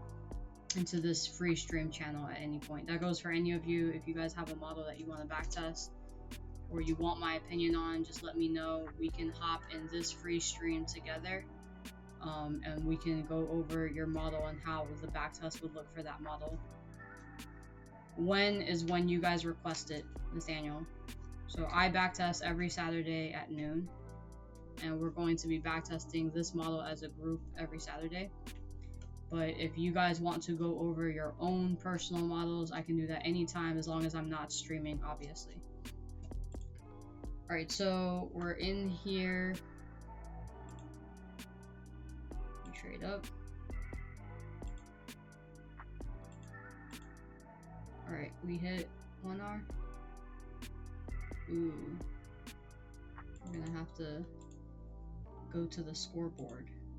So that's 403. High 403. So to the tick, we hit 1R. So we would be BE at this point.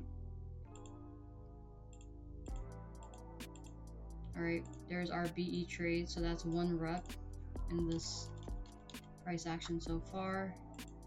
No bullish fair value gaps occur here as well, so no inversion against us.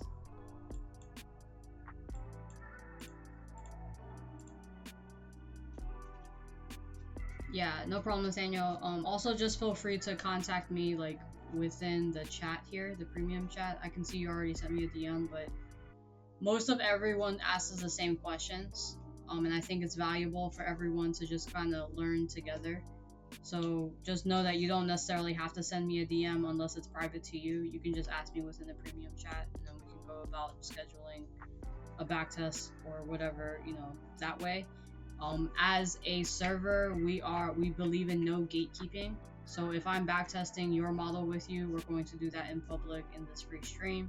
If I'm doing any type of one-on-one meetings, we're also going to do that within this free stream, so that anyone in the server can feel free to participate if they want, or just watch it if they want. We don't have to tag the entire server to join us, obviously. It can just still be us, but we do want to give access to the entire server, as just as a rule of thumb. We don't believe in gatekeeping. So I'm gonna copy this here, and then with the NQ, this is now, we're still on Wednesday. Yep, we're on Wednesday.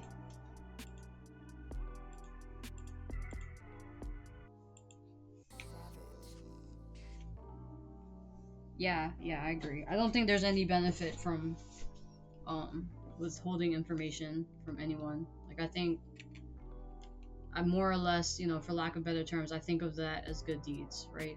Like, the more you can share, the more you're blessed with. So we don't have, alright, no confluence. Q4, long. Our stop loss 28.5 for 53.5.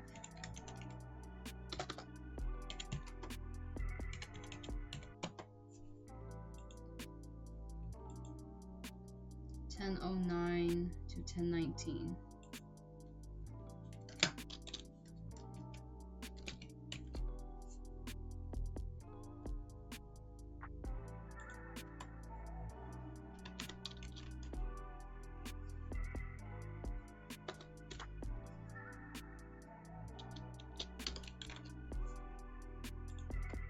That is 10 minutes. We do not hit our full TP, so our runners hit 1 R before we break even, or our trade hits 1 R before break even, and then our target in this case was 953, right? Indeed, 953. Let me copy the link again.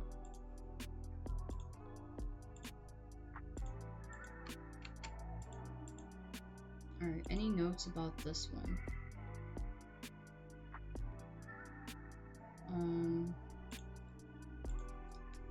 Inverse after previous day low.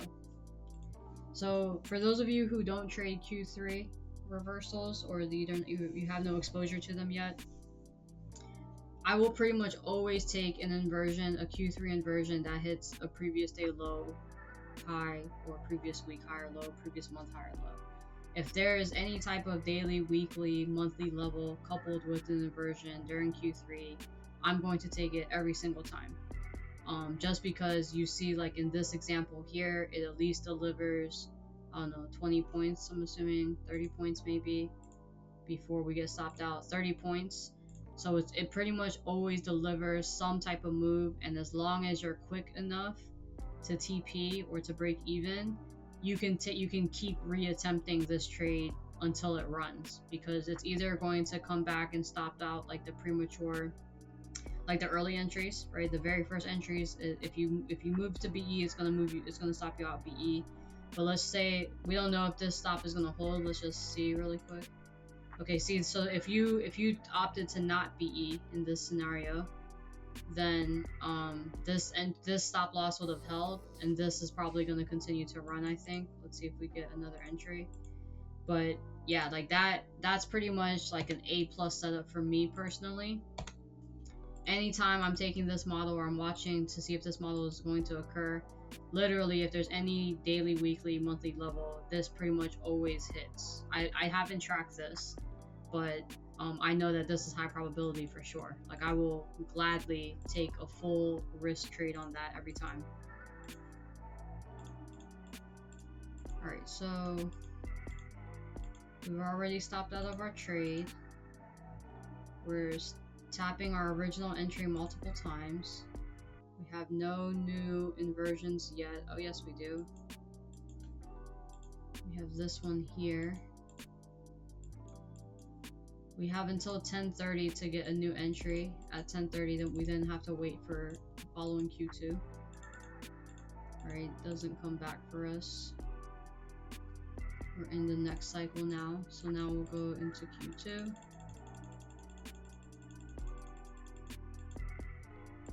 Alright, we have both 9:53 and 10:34 now.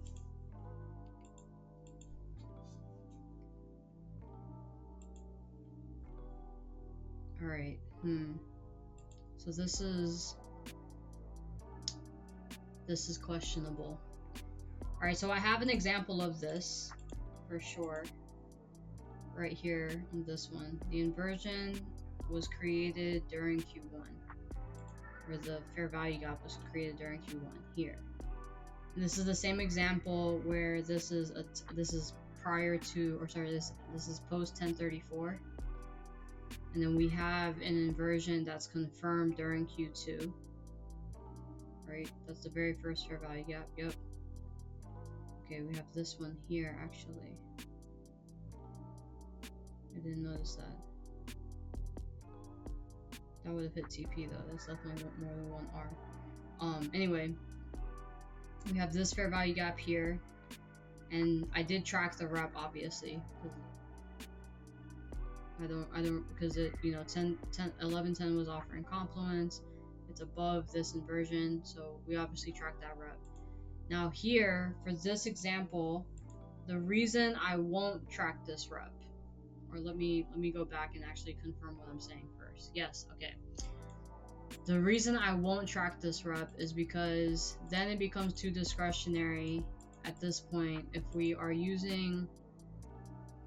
We have this fair value gap that occurs after 9:53, right? That seems to be valid in my opinion. We also tap this other root candle here.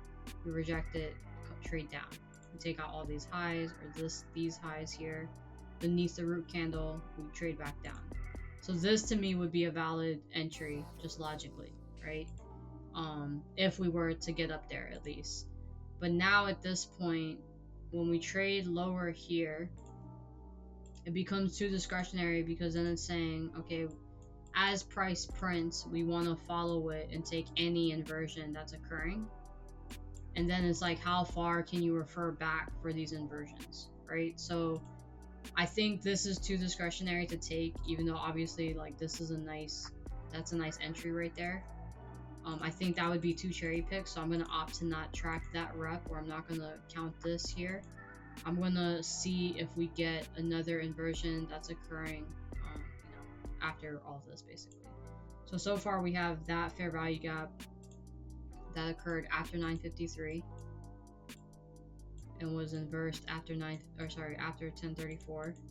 10:34 being this candle right here. And we're just gonna have to let that trade go without us. As you can see from the backtest sheet, there are a plethora of trade ideas that come our way, so there's no need to FOMO even if this does run. Alright, so now that we're trading back up, we've traded above a swing high. The very first inversion that can occur is here. This is the first bearish fair value gap. Now this we also cannot take because TMSO is right there. So according to the previous reps that we've gone over so far, when we had, even though it's kind of nested with the entry, it is still above it. The entry would be at 415, and then we're 2 points away from TMSO here. So this is also a no rep situation. Let's just see if we get, okay, so that's exactly why we would not take that trade. Because when we, like, I'm so glad I had that happen. But that's exactly why we have that rule, because when TMSO is before the target, you're likely not to get there. And that's something that, we figured out in a previous backtest, or previous Q3 backtest. Okay, so we do have an inversion here. Q2, to this point. It is late Q2 now. We don't know where the entry is going to occur, or if an entry is going to occur. We have the short that would be there. Our stop loss would be here. We would be aiming for at least 1R. But the nearest target would be previous day low. With 90-minute cycle low we've already traded through. Okay. Let's see what happens here.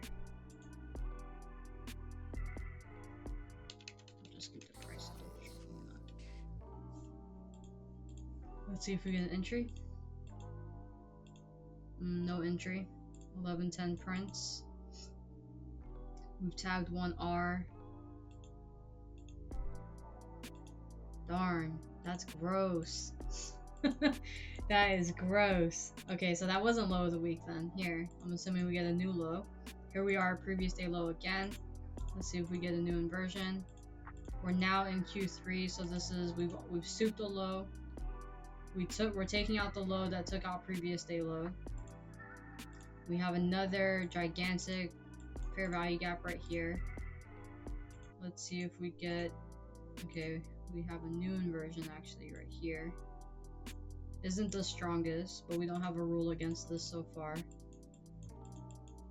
I have a personal rule against it, but we have a, oh no, that's actually not that small. It's above 1 point at least. So we have a 1.5 fair value gap. So now, if we were to take this trade, this would be the entry, this would be the stop loss.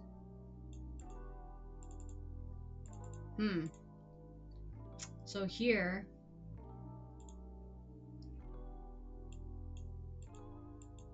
would we aim for previous day low?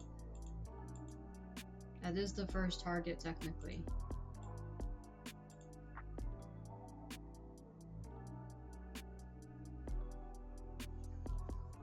That's 2R.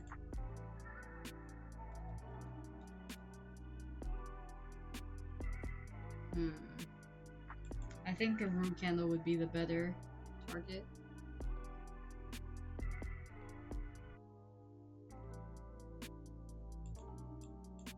We get an inversion before we get the retest entry against us. In this scenario here, well, let's just play it out and see. So everyone can follow what you're saying.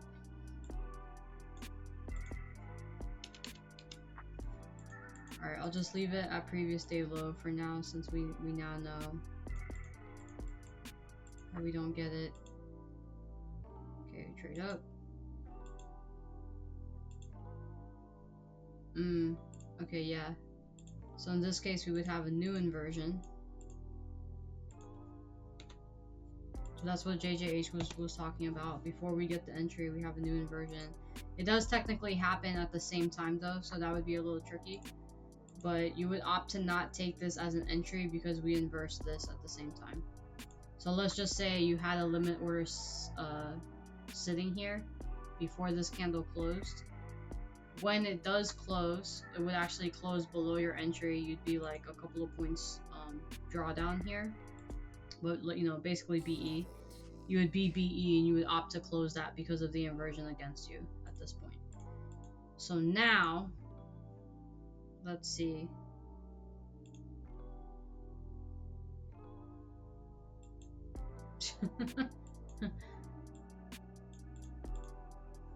Alright, so now we have this.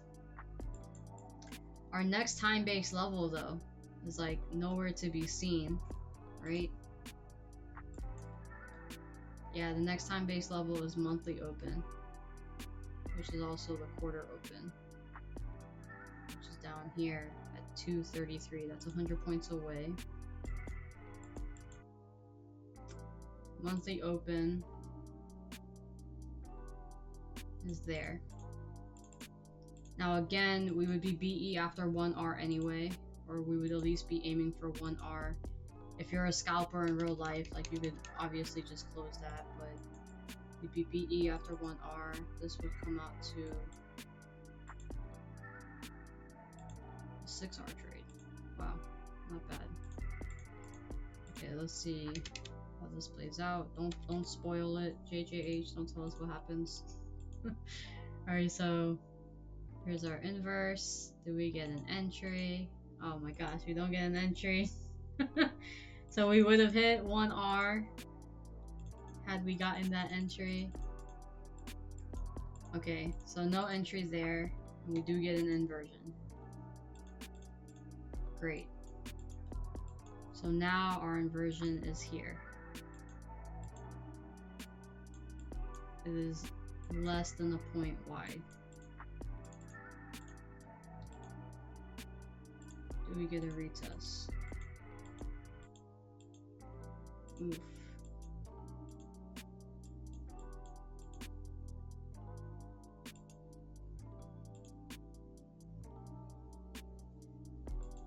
So again, this was where it gets hard for me because we've obviously confirmed this inversion now, right?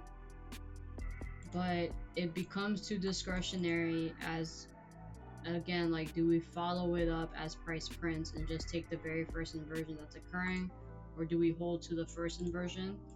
The most mechanical approach to me says that we only hold for this first inversion and we just let it go without us if we don't get that entry. More times than not, I know from just my own studies that like that first inversion, once you confirm the inversion against it, this ideally becomes your breakaway gap and price actually shouldn't return here if you are in fact in expansion. Alright, so this obviously goes.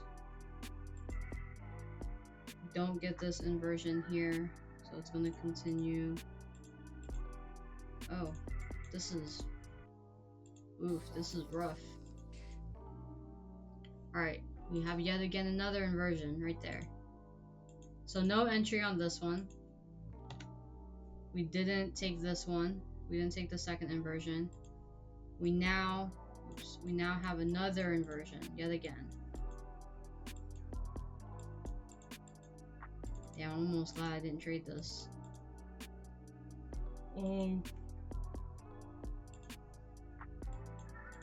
Our entry would be there.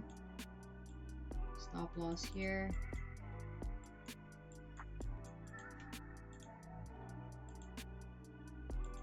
Okay.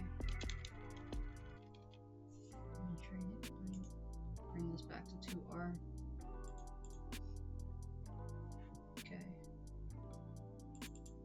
So now, again, our next time-based level is all the way down here. Still monthly open. I don't know, do you guys recall if we get to monthly open on Wednesday? If we get to quarterly open?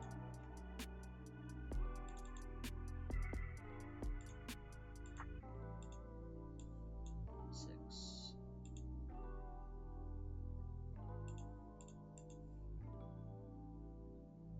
Alright, yeah, we confirmed the inversion on this candle.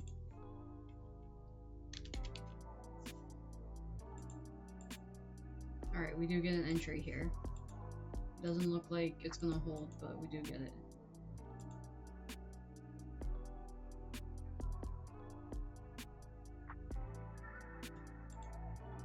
Yeah.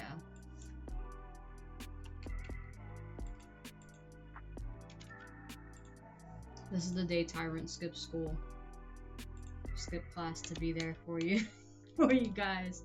And the next day he was... he was saying he regretted it. Okay, we gotta stop that. Alright, I do have to record this. That was a valid rep technically. This is obviously nasty, so this is besides the point. This has nothing to do with the backtest, but I've mentioned this to you guys before, where the reason I don't like to trade the 1 minute chart is because of stuff like this, right? Like basically you're always waiting. I'm personally as a trader always waiting for a institutional swing point to form, right? And that means you're going to either have a breaker form or a mitigation form. So you either have a run on stops or you have a return to fair value. Okay? And I am basically waiting for these swing lows to form fully before I take the trade, and I'm trying to participate. My usual entry time frame is a 5 minute. For streams, I do trade the 1 minute because I'm trying to get like a trade in during that stream. But basically, I'm opting to not participate in this price action, right? And participate in this price action only. So I'm waiting for these swing lows to fully form, waiting for the stop run or the return to fair value, and then I'm choosing to participate in the meat of the move, the meat on the bone, which is literally just a distribution, right? Like I'm not looking to trade this area here. And although there's nothing wrong with it, you can do that if you can trade fast enough. Again, I have a very slow trigger finger personally, so when although I can get these entries down here and I can participate up to this swing high, which you could essentially take a 1 minute inversion that's occurring somewhere down here, right? And if you take that 1 minute inversion, you can take it to the 5 minute market structure shift essentially. So let's say this is a 1 minute inversion, and this would be the 5 minute market structure shift to where you would have a confirmation to hold like your trade longer. You can hold it to there 100%. And then at this point, you can decide if you're going to hold it longer if you get that 5 minute confirmation, or you can opt to take like most of your position off, wait for this confirmation on the 5 minute, and then if you get another entry lower time frame, you can continue to add on, scaling in and scaling out essentially, right? I personally just don't trade that quickly. So I choose to wait for the 5 minute fair value gap that's occurring up here, like after we get that 5 minute market structure shift, right? Then I can go ahead and get into the trade. Otherwise, scalping, you can participate in all of this for sure. Like you can take this inversion here and then take it, and you just have to be really quick. Like, okay, we're up, I don't know, 30 points TP. You're up 20 points TP. I just find it very hard during live markets to TP at that amount of points being up. For example, on Thursday, last Thursday, or maybe this past Thursday, I don't know. No, Tuesday before like the price action that we literally just back tested. When I was up at this point like 40 points. I was up 44 points. I never TP'd. Then I got into this trade and I held this, and I think I only ended up gaining. I gained 40 points in this direction as well, but I was up 44 points in this direction, right? So like I can't even TP when it's 40 points. You see what I'm saying? So like me as a person, I just understand my own personality. And so if you are going to decide to participate in these swing lows and these swing highs forming, you just have to know to TP quickly and to BE quickly, just like JD is capable of doing. Soy sauce is also capable of doing that. There's a lot of traders in the Discord are actually scalpers, and they can TP very quickly. They can move to BE very quickly. I just know I'm not that kind of trader. So whether that makes me a lesser trader or not, I have no idea. But for me, yeah, I can't do that. So I want to, like, I'm basically gonna always hold for like at least 40 before I break even, at least 50 points before I TP. And my London target is 25 points, my New York target is 50 points, and my daily target is 75. So if I get that 75 points at any point in the day, I'm pretty much calling it one and done. If I'm getting that 25 point target during London, I'm done until New York. If I get that 50 point target during New York, I'm done for the day. And that's pretty much how I approach it, and that's just based on multiple journal entries of me knowing, yeah, JD Astra, Market Fiend. That's just me knowing that, like, me as a person, I've journaled this so many times, I can't scalp. I'm just not capable of scalping. I can say I'm going to close the trade, and I'm just not going to. So even though I'm saying this stuff out loud, it just does not happen that way. Yeah, see, and that's another thing, JJH, is like, and thankfully that's something that I learned from ICT, actually, is that he's directly said, don't turn scalps into a swing trade, don't turn swing trades into a scalp. So if you have this 4-hour idea, and then you're bogging down too much on what's happening on the 5-minute and the 15-minute, you're essentially turning that, swing trade into a 15-minute, 5-minute trade idea, which would essentially be short term. And thankfully that's one of the things I don't do. I try not to turn like any scalps into home runs and vice versa. So yeah. Okay, let me copy this. Let me track this as a loss really quick. So it does, like, for the streams, I will say, obviously guys, this is all besides the point, I'm just ranting, but for the actual streams, I do feel my performance is not as good as it can be because I'm trading time frames I would not normally trade, right? Like I'm 100% never trading a 1-minute chart by myself. And I just, for some reason, I do find it easier to scalp when I'm not streaming as opposed to scalping on stream. I don't know why that is. I've tried to work that out with myself multiple times, but I can absolutely close at 30 points profit when I'm trading alone, but on stream I just refuse to do it. So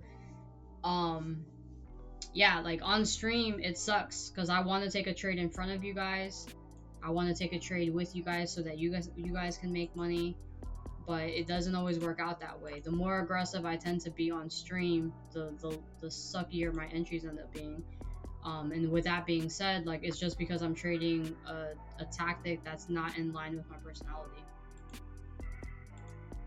So this root candle, in this case, none.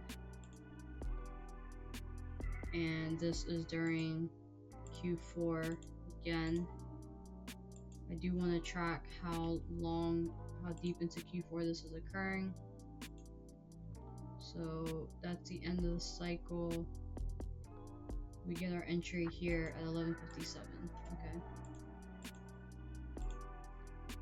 This is a short. Our stop loss is 17 for 105.25.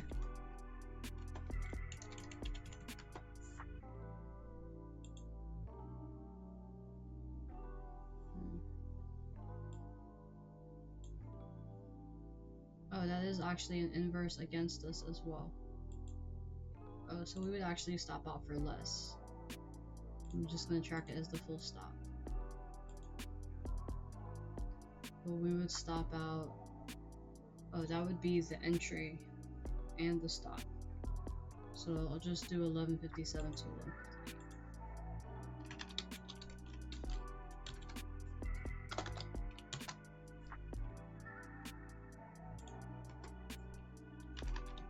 Yeah, Market Fiend, JD Astra is the best live streamer I know, hands down.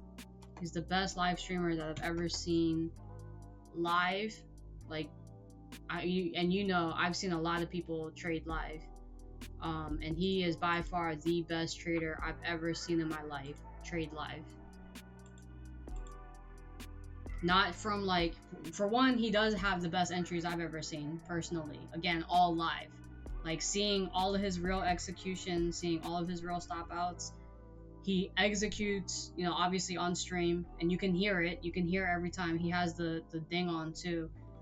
So like, if I'm not actually watching the stream actively, I always have his stream on, and even though I'm deafened to the rest of, maybe I'm not listening to his commentary, I do have the stream volume on, and I can at least hear when he's taking entries. But first, he has the best entries. He has the best TPs. And it's so consistent week in and week out and day out how much he can make on a consistent basis, as opposed to, like, you see a lot, like, even for me, right? Like, I've had a losing streak all the way through October, basically. Before, in September and August, I was basically BE. So like, and then I've seen, again, how much experience I have seeing other people trade live, and they're not at, like, I've never seen anyone win as much frequently and as much quantity in points as JD does. So hands down, like, hands fucking down. Like, he's the best trader I've ever seen live. And like everyone else who shares like their amazing entries and all that, they're not. You don't know what's going on behind the scenes, right? You don't know how many times they're fucking stopping out in real life. You don't know like anything else, but you can see how much JD is doing it on screen every single day, all day. And then of course he's sharing like when he's not streaming, he's sharing his entries with us real time as well. So that to me is what separates him from everyone, is that like, great, I get that a lot of us are getting these amazing entries, but because you're not streaming it live, we don't actually know what's happening outside of that entry.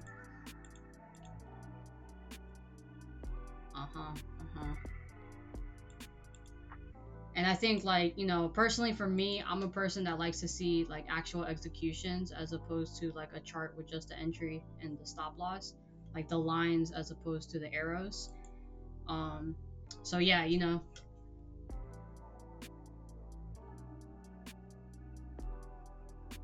Oh, no. If you got a message from him, that wasn't him, Market Fiend. That was 100% a scammer. Yeah.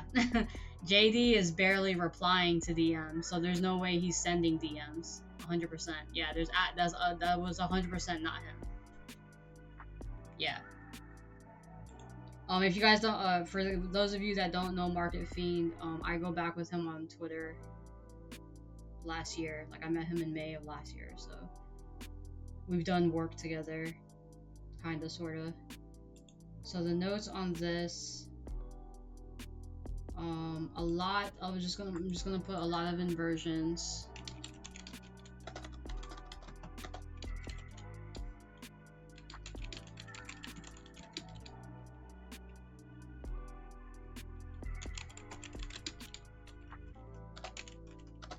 Damn it! I really don't know how to spell occurring. Occurring before this entry. So just kind of a weird area to take a trade.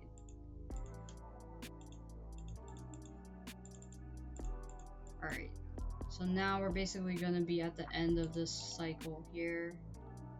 We'll move forward. Okay, no, that's the end of the day. That's 10:34. Alright, so we will now move into Thursday finally. I will say we do have enough data to make another refinement after we finish this week.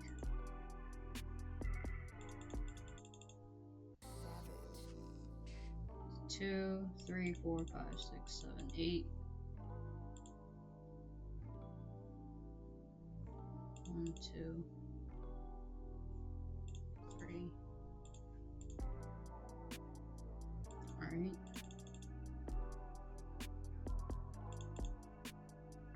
Oh, this is gonna get gross. Oh, this is gonna be disgusting. Prepare yourselves now. This is gonna be gross, just because, again, I know what price action was like this day from having traded it live. Okay, so the good news is that we have no fair value gaps occurring during Q3. So it's only going to be a fair value gap occurring after 9:53 at this point. I know from seeing this live that this basically does a 15-minute barcode. So we're going to be here a while, probably. Okay, we have our first inversion. After 9:53, it tags Big Ben, trades down. So this is the first one we can track. We have a short here.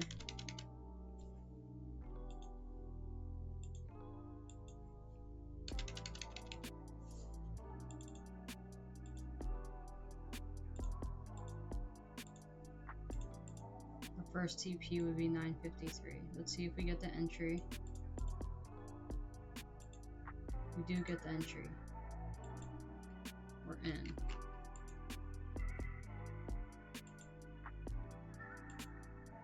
Okay. Maybe I should have traded this model on Thursday. Okay. We have our TP. Let's track this really quick. Midnight open is obviously right there as well. Let's just run. Okay. I'm just gonna see if we get to it. We don't. Okay. I'm gonna play to there. Okay. Just wanted to confirm that. Okay, we do break even. Alright.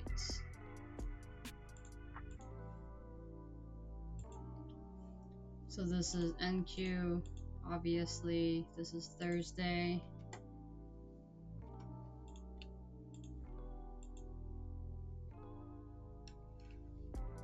It's not offering confluence. This is, the entry is occurring during Q3.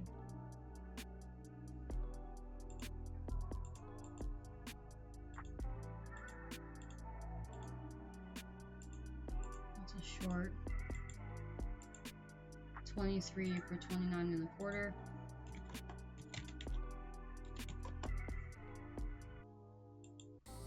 Our entry is at 10:05. Our TP is at 10:07.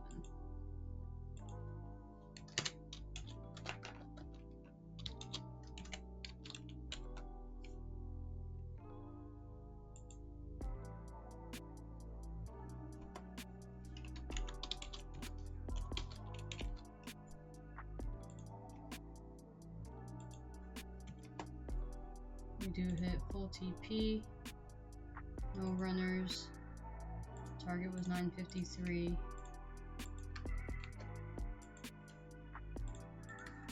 Just want to make sure this is the right chart. Yep. Alright, and any notes here? No. But we do get an inversion off of 2 root candles. Let me just note that.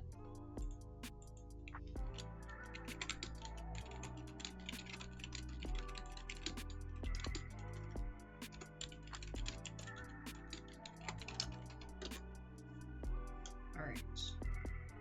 So we're out of that trade now. Since we're out of that trade, the very first inversion, or the 2 fair value gaps that we're referring to now, is this one up here, and we have another fair value gap that just was confirmed below us. Alright, so we do close this one.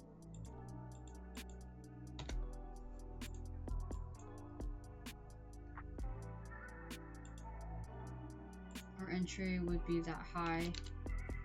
Stop loss would be this low. We did have a rule prior to like our first 10 reps. We discovered in our very first rep that it wasn't logical, but we did have a rule that our stop loss shouldn't be more than 30 points. The very first rep we ended up tracking ended up being a 36-point stop, so we deleted that rule immediately. So this case we have a no trade because TMSO is before our target and not allowing for 1R, so this would be a no rep. Alright. Do we get another inversion? We do. So then now we have this.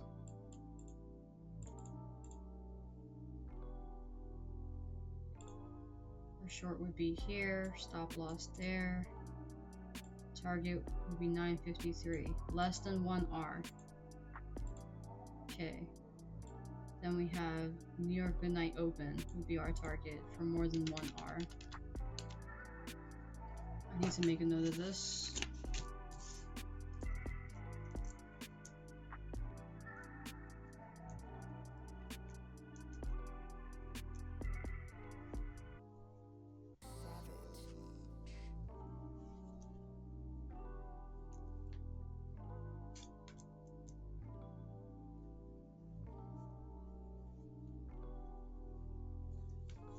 Alright, so what I'm making note of is similar to what I mentioned before, was that we need to make a decision about what invalidates taking the trade with our time-based levels. So midnight, we have a few examples where we do take the trade regardless of midnight being before the target. I'm pretty sure we also do have a few examples. I don't know for sure, but we would have to see if we have examples of 953 being before the target, like when it doesn't offer 1R.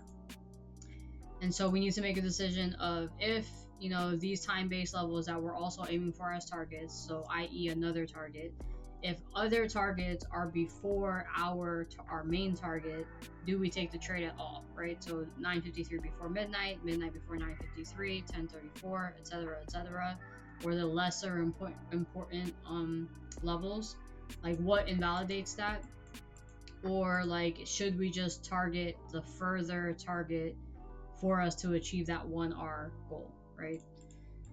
Okay, so let's see if it works out. I'm exhausted just looking at this already, just because I remember watching this live. We get the entry. And there are no bearish fair value gaps here, so we don't... Oh, wait, we have this one. We have that little tiny one right there. The low is 348.50. The high is 48, so it's a 2-tick fair value gap. Well, let's just see. Okay, that obviously hits TP. Damn, I should have traded this model on Thursday, dude. Okay, alright, so we need to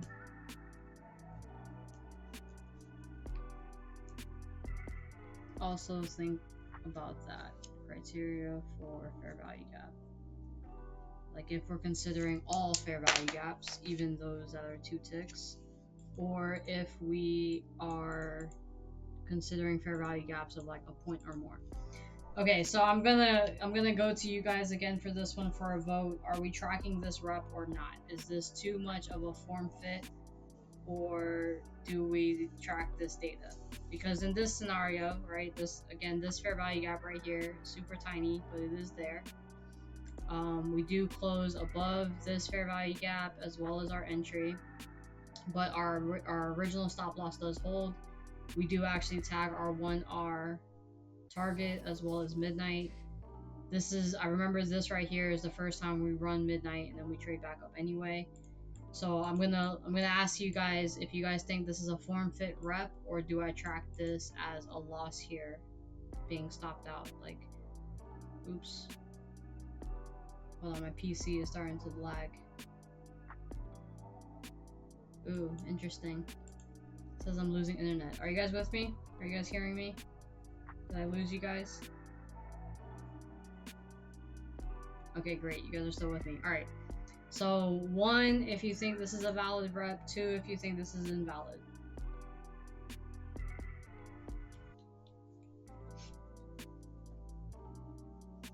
Okay, Market Fiend says 2. Alright, JJH says, okay, great. Alright. Okay, now we're at a tie. We need one more opinion. Can someone else drop an opinion? Well, so I did actually short TDO. I shorted at TDO. It actually did, technically it would have played out had I left my stop loss in place, I think. Because when I walked away, if you had maintained the 1003 inversion, it would be a 1. Well, technically no. We did maintain that. If you're talking about the 1003, which is 1002 here, I'm assuming. We did maintain that inversion. We never closed above it. Okay. Soy. Okay, alright. I'm gonna I honestly think it's valid because this is barely a fair value gap. Yeah. Yeah, okay. Alright, I'm gonna track this. I'm gonna start flipping coins. We're gonna start flipping coins on this. Okay, we're gonna track this as a rep. So when I was trading this live, right? Let me just open up a new screen for this so you guys can I can walk you through my thought process here. We were literally in this price action right here, right? This ugly fucking shit. And what I was saying while we were trading through here was that we're not going to have a consolidation and then expansion up. Like this, we're not going to have an expansion and then a reversal, right? So what I mean, a consolidation and then a reversal. What I wanted to see was exactly this move is what I was aiming for. So I shorted midnight somewhere in here, and in shorting midnight, let's see if it pops up. It didn't pop up. Okay, it's right there. So in shorting midnight right here, I was looking for this move down into literally the daily open or into the end block. This is also Asia session low. So literally into this area for the manipulation, at least to participate in the Judas out of this area, even if we were going to see a long. Like I was leaning long, but because we were consolidating here, I knew we weren't going to just go straight up from here. We had to at least, that's why I knew like eventually midnight is going to fail. I just ended up, I think I shorted like in this candle right here. Maybe not. I think it was already late. I shorted inside of this 11 o'clock candle, and I had like 10 minutes for this to play out. I ended up taking it at midnight, and then because we closed over this again here, it invalidated the trade for me because I was like, okay, we just keep, invalidating and reclaiming this. We trade above here, so I stop out manually, and then I leave the house and I check back, 30 minutes later, and I see that this trade does actually play out. But I had my stop loss somewhere up here. I don't know for sure, but somewhere it was actually above this BPR. So I technically would have gotten stopped out on this candle anyway, I think, when it opened up and went high. I would have stopped out here, but I had my stop loss above this BPR for this idea literally, because you're going to see a consolidation, then a manipulation out of this area before you get your distribution, as opposed to like you're not going to see like a consolidation and then expansion out. You need some type of manipulation to make it out of that consolidated area, which is what I was talking about on stream that day. Okay, I'm done. Justifying my loss. Alright, there we have, yeah, have a good one, JJH. Thanks for tuning in. I'm gonna at least finish up this week. So we have our entry, we close there. Our entry happens here at 10:19, and then okay, so 24th, Thursday, we have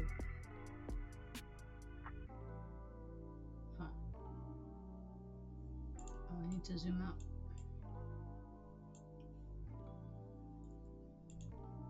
We don't have 953 technically as complements, so nothing.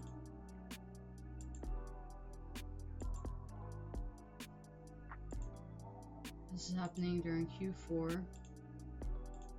Short 21 and a quarter for 26 3/4.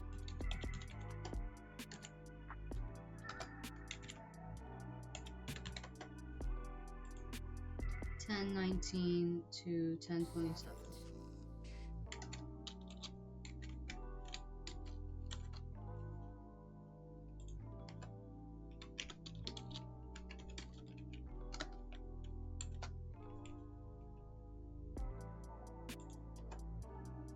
That is 8 minutes.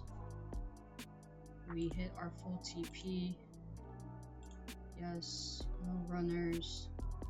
Our target was TDO. Let me just take a new screenshot.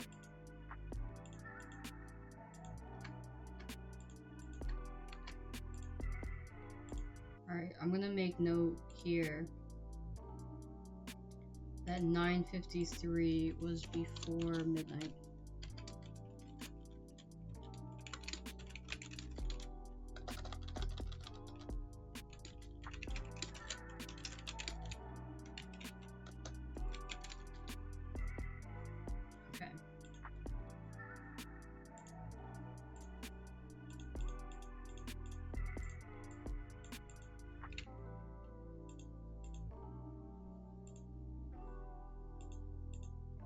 Alright, so we do have, again, a tiny inversion here. Let's see if we get the retest.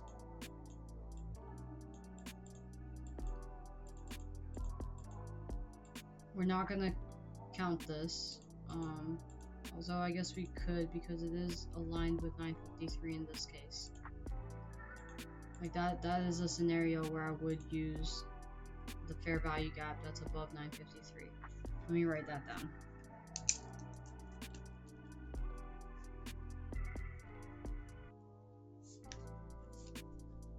So we can follow the inversions that are, like, when it's not the very first inversion, the only exception is when the inversion is nested with 953. Like literally on it like this. Okay, so we don't get it anyway. We get a top of that fair value gap, trade up. I remember we missed this high and we trade back down. Okay. So we do inverse this one tick fair value gap. I'm not going to consider this. High, low, literally one tick. I'm not going to consider that. It's probably wrong. I think that's too shallow. Or that's obviously going to deliver 1R though. Just to show you guys. Oops.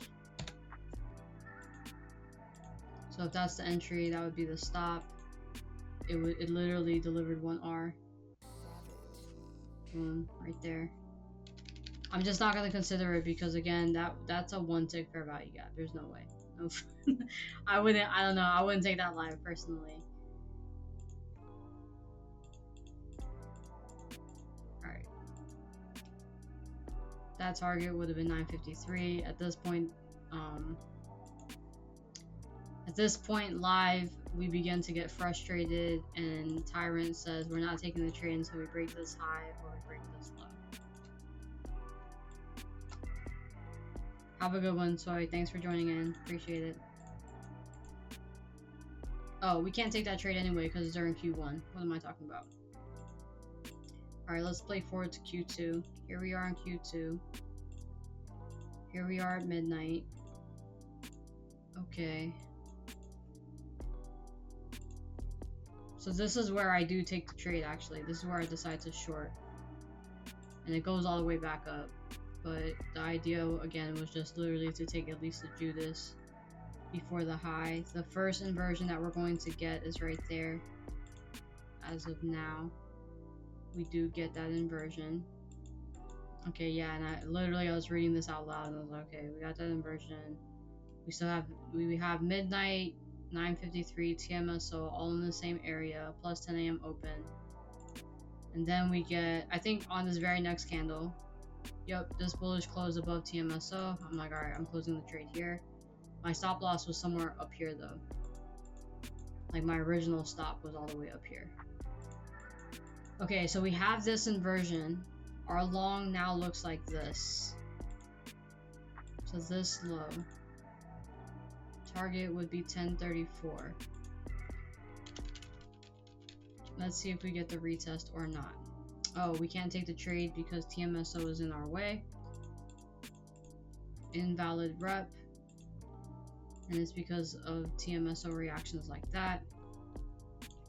We now have another inversion.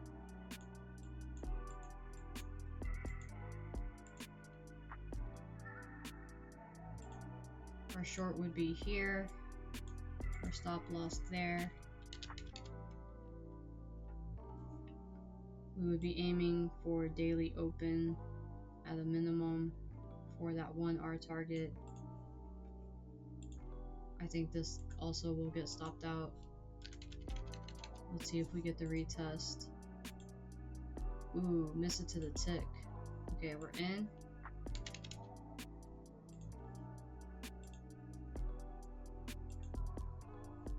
Gross. Okay, this is a valid loss. Let me record this.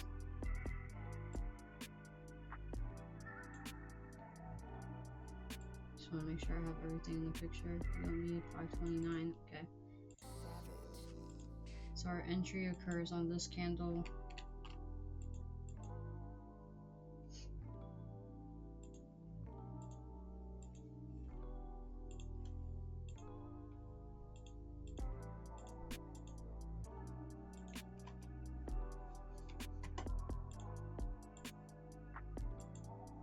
Our confluence is 9:53 in this example. Our entry is during Q2.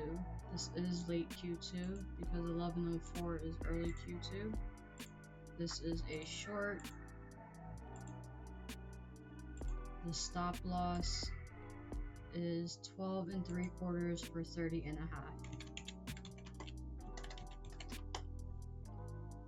Our entry is at 11:07. We stop out at 11:09.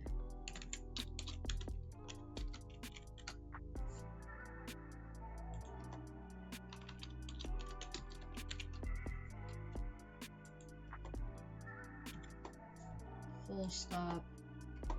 No runners. Target was daily open. And I think I already got the link. Alright, and I want to make note here again that midnight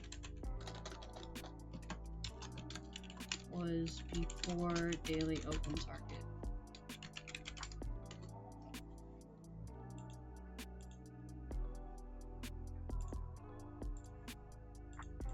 Okay. So now, in this case, in the same instance that we got stopped out of our first trade, we do have yet again another inversion. So in the same candle that we stop out our last trade, we confirm a new trade here, new trade idea to take. We have a long that we can take right there. Our stop loss would be here. Our target would be 1034. Oh, I literally just said we couldn't take that trade here because of TMSO, so we can't take this trade. We now have 1110.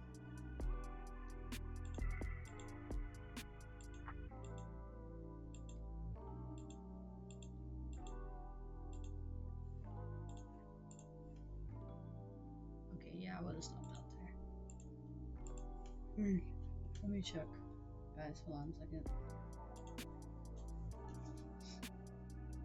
My Thursday trade.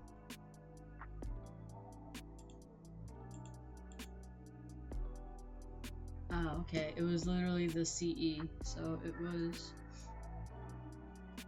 357. Yeah, so I would have gotten stopped out right there. Okay.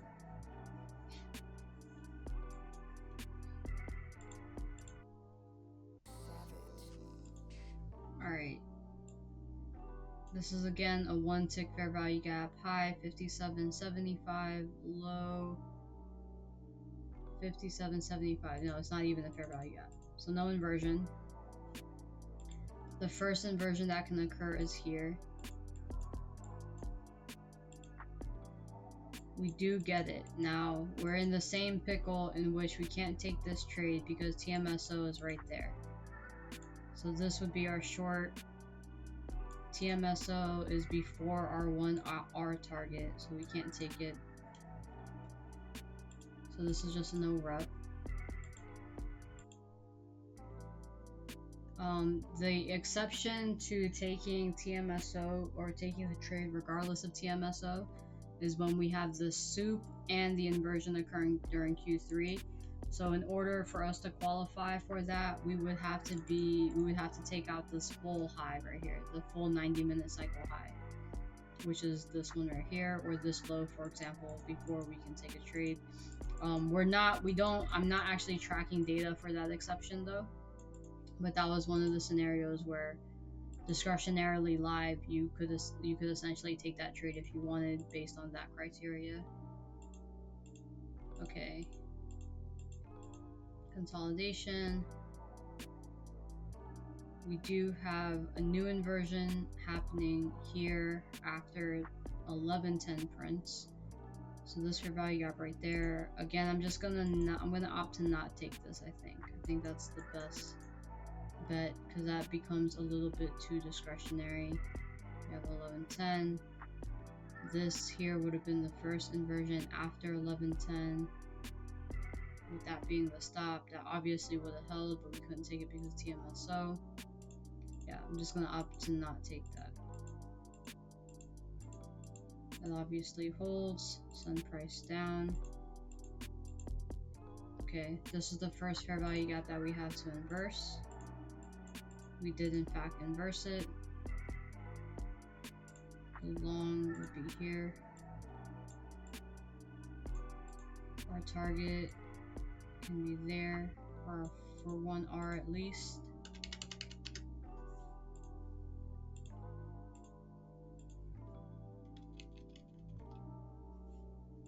Let's see if we get the entry. We do. We hit 1R, we're BE. There's midnight, there's our full target. Great, so I'm glad we, even though we missed this trade, I'm glad we opted to not take it, because then we got a win right after that. I just want to play this off to see how far we've gone. Okay, great.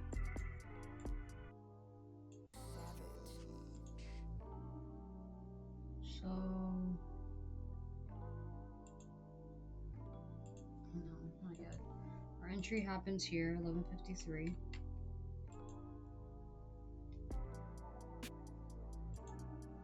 That's all I need.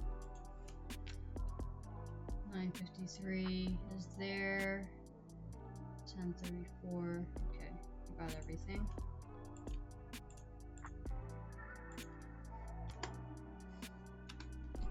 This is Thursday. No root candles offering confluence. This is during Q4.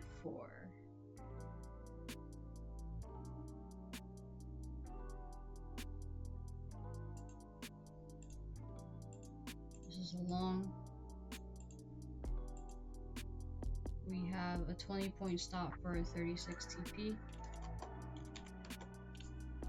Entry occurs at 11:53. TP is at 11:57.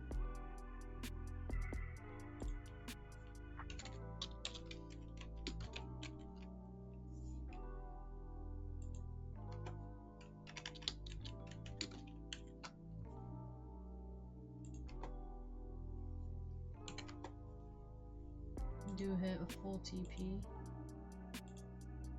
And no runners. Our target was TDO.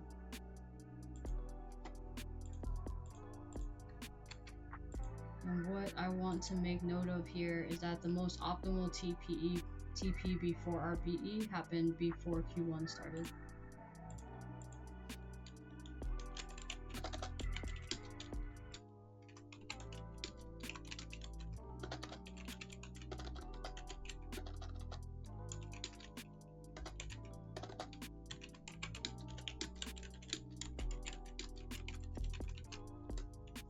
Alright, so now we are finally on to Friday.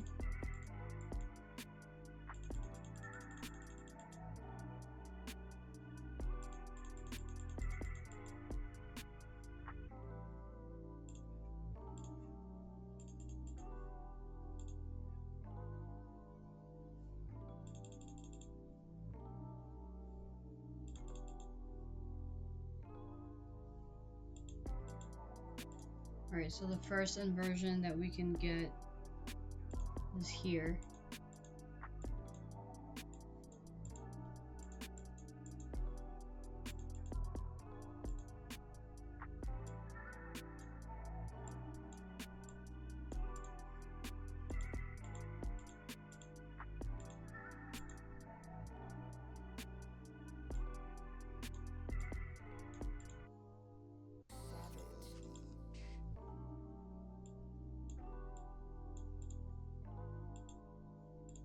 Alright, there's our confirmation. No, it's not. There's our confirmation. our short would be there. This is also a previous week high. Like I said, irrespective of what we're testing, I literally take this every single time. I would take this inversion every single time. Friday is straight up above previous week high with a Judas. What do you mean with a Judas?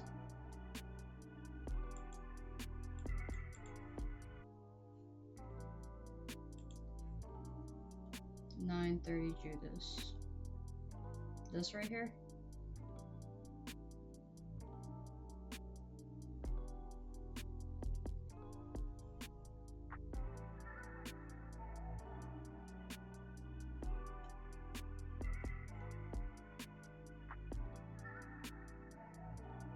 So you're saying without it? Without the Judas?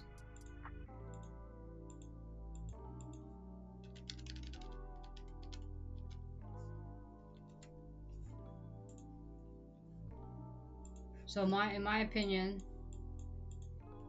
the way the Judas is actually taught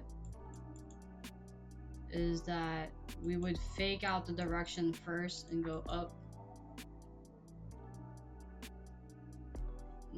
No, that's just because of the time, right? You expect a Judas to occur at the open, sure, but in my opinion, a real Judas, you have a consolidation of some sort, right?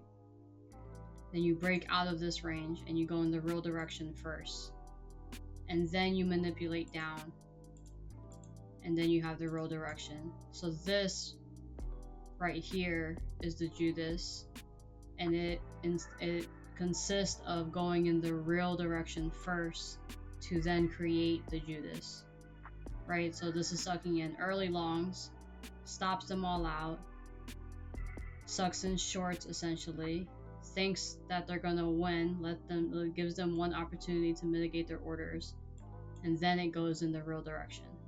That's how I learned the Judas personally.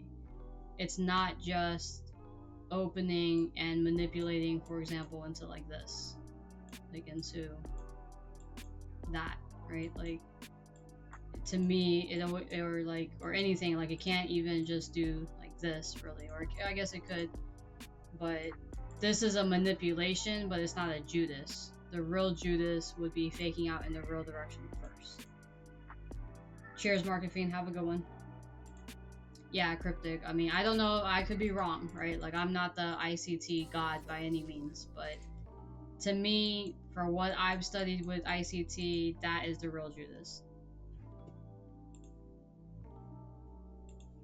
Because you don't have a Judas without being faked out. All you have is a manipulation, right? So like, to me there's differences in that. I could be reading too far deep into it, but yeah. Okay, so short, stop there. Like, all of these things with ICT, they're guides to when in time these things can happen. But it's not like you're not always going to get a 930 Judas, right? Because then obviously that'd be too much money for everyone to make. So, you know, yeah, this is just distribution from 930. So the Judas actually occurs here, in my opinion, right? Like, yeah. Hold on, let me go to a 5 minute so it's easier to see.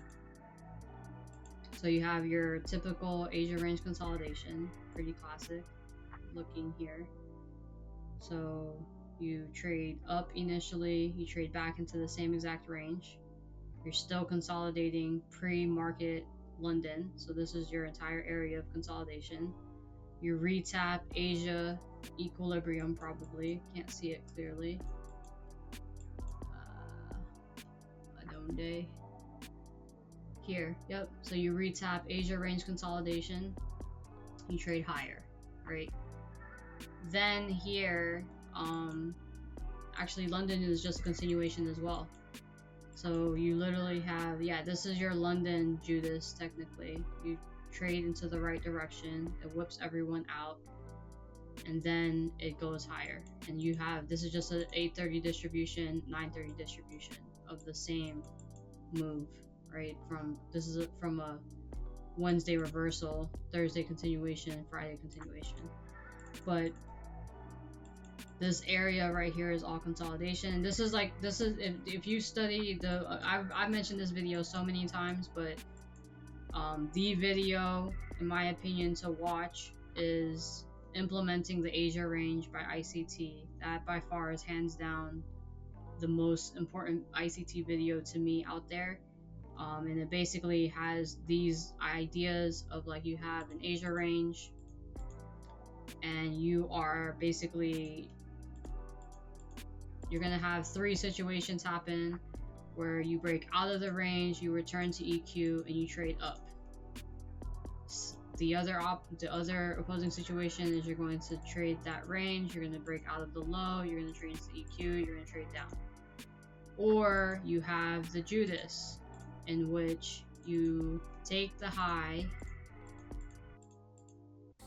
then you get the other side of the range, and then again the opposite of that is where you take the low, and then you see the opposite end of the range, and that is the real Judas, because you're faking out the real direction first, and then going in the fake direction and the real direction. Okay, so back to this.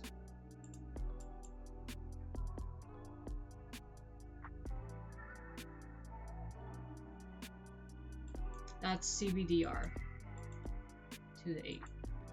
That's core content. The video that I just mentioned is not core content. That's OG ICT from 2016, 2017. So it's probably like the public version of what he was releasing in core content.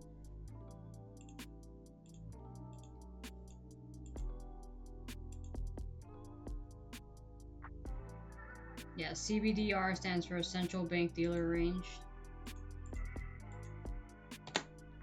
Flout is what's flout? Flout is 4 to 8, I believe.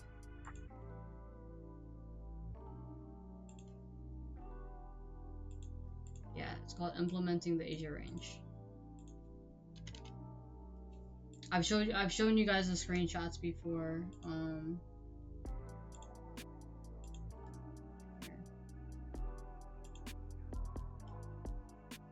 This is pretty much like my pattern, right?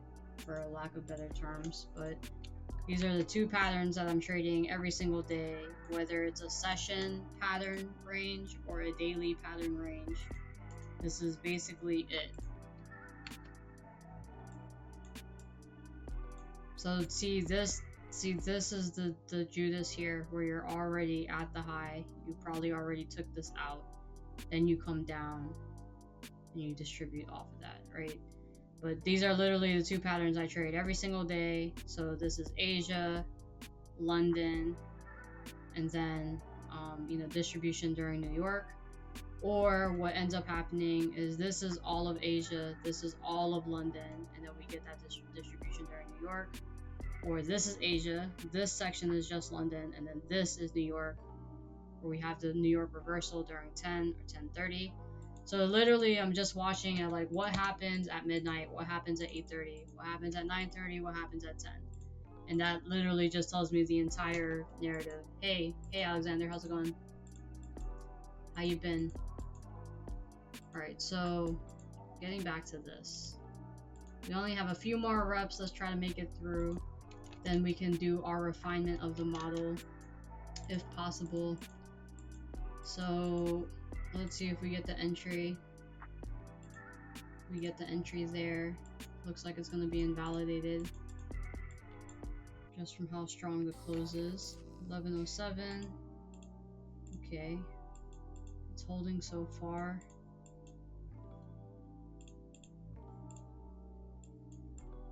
Alright, we're trading above it. We don't have an inversion against us yet, so we continue to hold.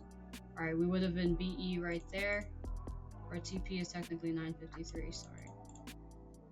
So right here at 1 hour, we've taken partials off the table, and we would be moving our stops to BE. Alright, so now we do close the trade right there on this inversion against us.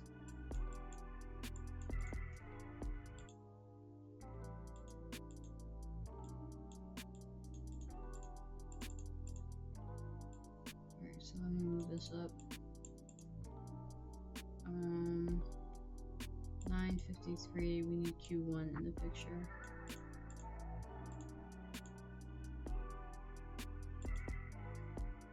Alright, NQ. Friday. The root candle does not offer confluence here. This is during Q4. This is a short. Our stop loss is 22.5 for 54.25.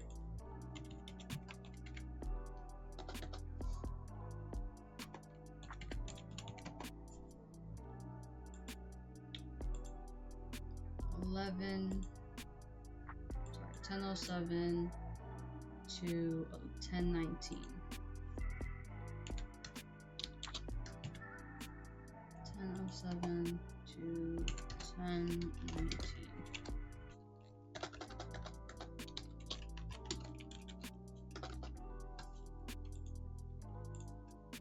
That is 12 minutes. We don't hit full TP or full stop. Our runners hit 1R before BE, or we tag 1R before BE. And then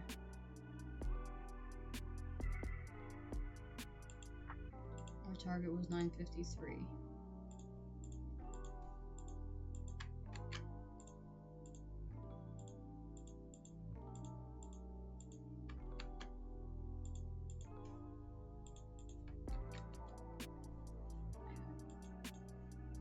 Any notes?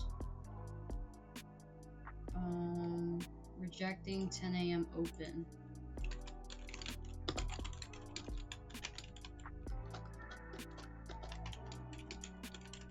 Before inversion prints against us. Okay. Next rep.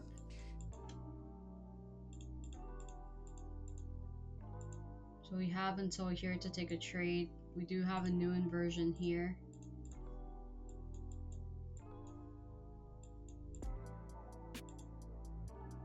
No retest. Cool. So pretty much goes without us. Alright, another inversion. Short.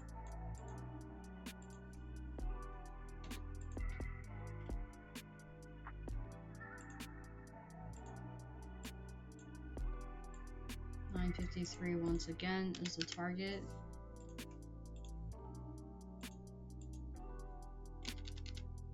Let's see if we get the retest. We get the retest. This is definitely going to stop out. So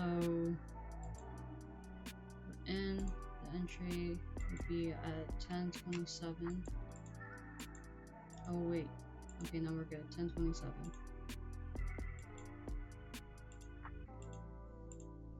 That's interesting. Okay, the inversion, we've now flipped it and we're actually holding the CE above it now. So this does not count as an invalidation so far with our current rules. Alright, 10:34 prints. Oh, look at that. Okay, never mind. We don't hit 1R. We tag the first fair value gap occurring at 10 a.m. Oh, beautiful. Let's see if we get 1R. We do get 1R. Really? Okay, so then we tag 1R. We're now BE. 950. Damn. Come, Poppy. Okay. We do have an inversion against us now with this candle here.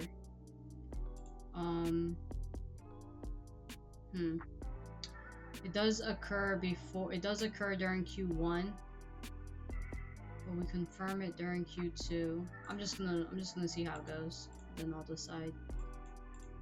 But we're already BE anyway, so I'll let it tag BE. Oh, one more test of 1034 coming.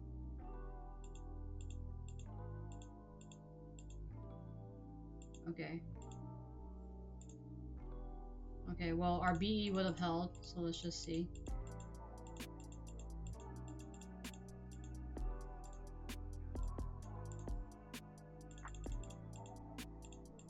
Come on. Ooh, beautiful. Full target on this one. Okay, and this is just on the instance that we didn't close on this inversion because it's happening during Q1. So that's technically not a new entry anyway, right? Like we could close it here, we confirm it here. Let's see, we're not in late Q2. So late Q2 occurs here. So that this, like once we confirm it, all of these retests are no entry, right? And then pretty much once we do have now the opportunity to take the re-entry, we're trading back into it or above it. And again, we're already BE, right? So there's really no point to stop ourselves out prematurely at this point. It's more of a scenario like when we are have an inversion printing against us at BE or like up here in this area where we're already like we could save our stop, let's say. Okay, so now let me track this. So I want to document this so that I kind of have an idea.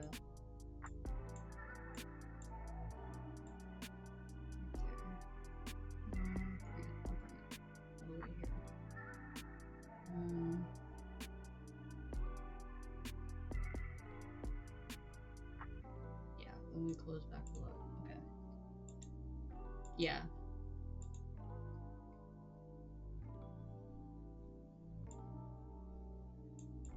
Okay.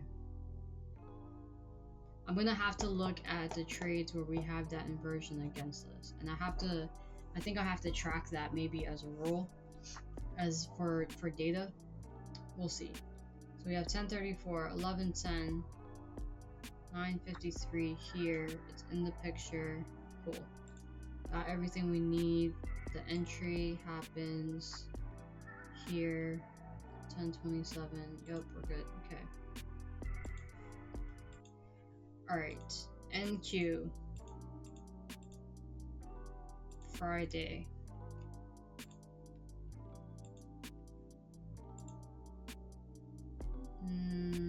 Nothing. Oh, 1034. Nope. So again, 1034.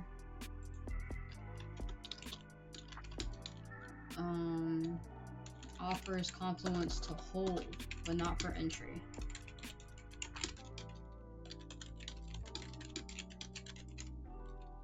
I also want to note inverse forms against us after already BE. Okay.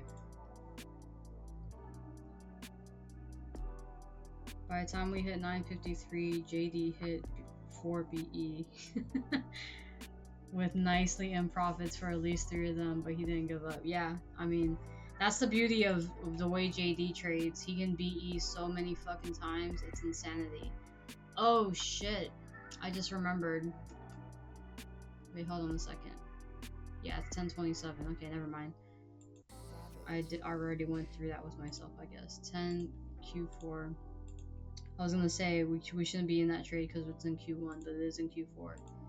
So short stop loss 24 3/4 for 66. 24 3/4 for 66. Okay. And entry is at 1027. Exit is at 1139. Wow, that would have been a good hold. 10, 30, 27, 1139.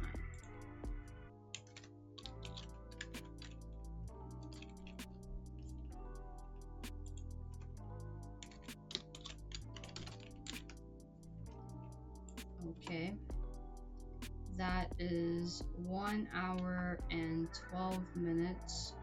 73, 74, full TP, no BE, and we were targeting 953. Yes, 953. Let me just redo it. Got the link. Yeah, yeah, no problem. Cryptic. Alright, so now we are in our next cycle already. We are out of this trade. So now we can have a new inversion occur against us or occur in general. The closest one would be none. It would be this one. So it would actually be above TMSO. We're not going to take any trades into TMSO neither, so that actually works. That actually is a good idea. So whenever we have TMSO before our target, the closest fair value gap that we can outline is pretty much that one anyway. Okay. We have no new fair value gap so far. That fair value gap does end up holding. No new inversions. We're now below 953. And 12 is 3 minutes away. Okay.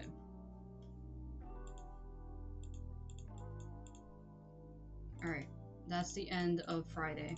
Okay, so now we get to the refinement section of this whole process. So we have 27 reps that we can go through. We are going to pause right here for a second, and I will be right back before we start this refinement portion.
Alright, I'm back.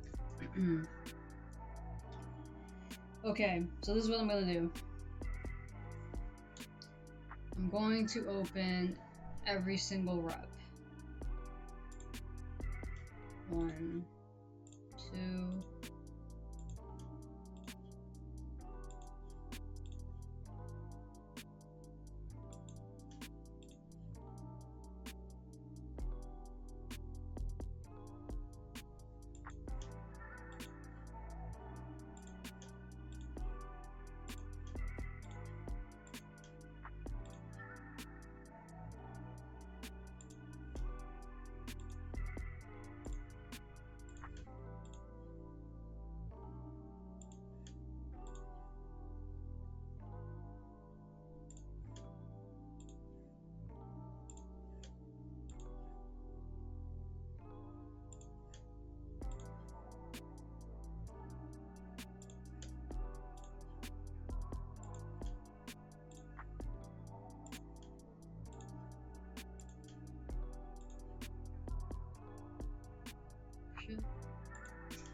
Okay, so I already know I missed one.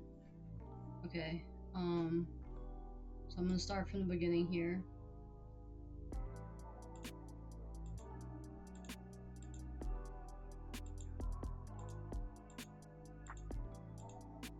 Okay, I got this one twice. So 1, 2, 3, 4, 5, 6, 7, 8, 9. Oops, which one did I get twice? This one. So 8.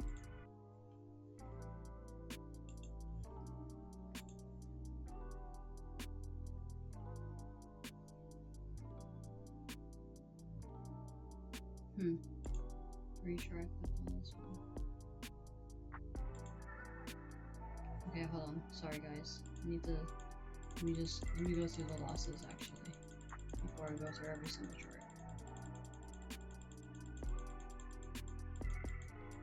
Okay. So we're going to go through the full pull TPs and full stop losses. Let me make a new category. Excuse me. Excuse me. Full stop.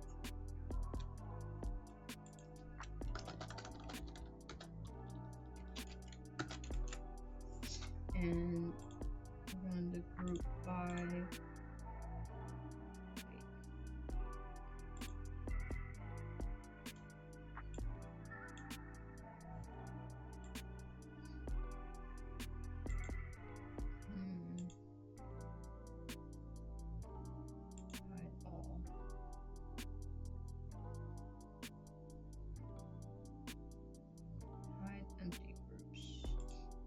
by full stop. There we go. Alright, and okay. So for the full stops, that's what we're gonna do. We're gonna look at all these reps. So 1, 2, 3, 4, 5, 6. Okay, that I can do.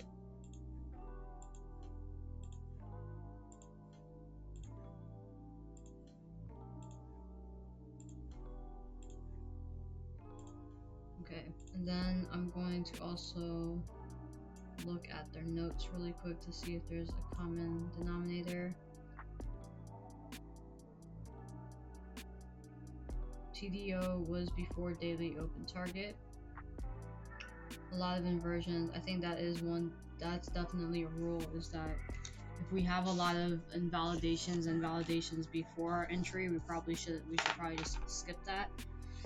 So again, this with midnight before 9:53. So that's midnight happening before our target twice so a third of the time, and then entry during early Q4, stopped out early Q4, and this I don't have a note for. So this we have the inversion on Q3. It's aligned. Wait, what? Why did I track this as a... What am I doing here? I think I tracked this incorrectly. So this is a short. So why did I track it as a long?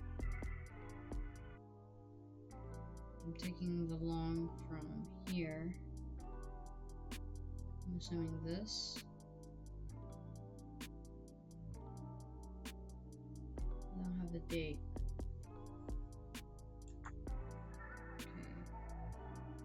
This was Q3 11:10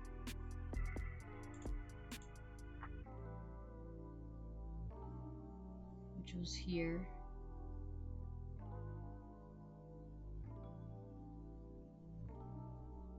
and Q3 long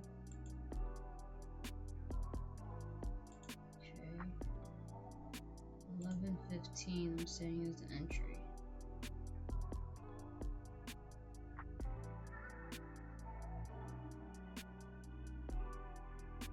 So yeah, it has to be this one here. Let's go back to that rep right there. So that's October 15th, Tuesday. This is at 11:15. Okay. So I'm saying this is the inversion. Yes. Okay, 11:15 was entry. Okay, now I follow. So the stop loss would be, the swing will be below that. Yep. Okay, I don't know why I don't have it drawn here.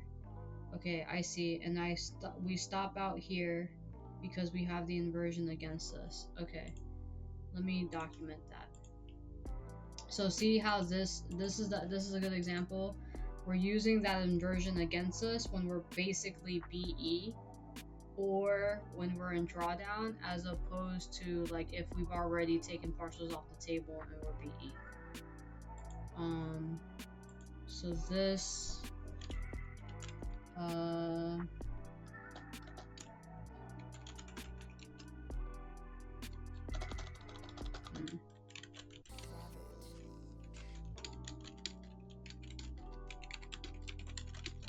okay. Alright, now let me look at the rest of these reps. So the first one, we take this inversion here. We have the event horizon here. This is literally Thursday, okay? I think this one is when we 1026.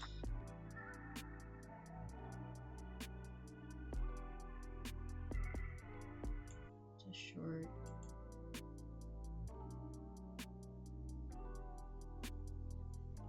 Okay, we just left midnight. We just rejected midnight.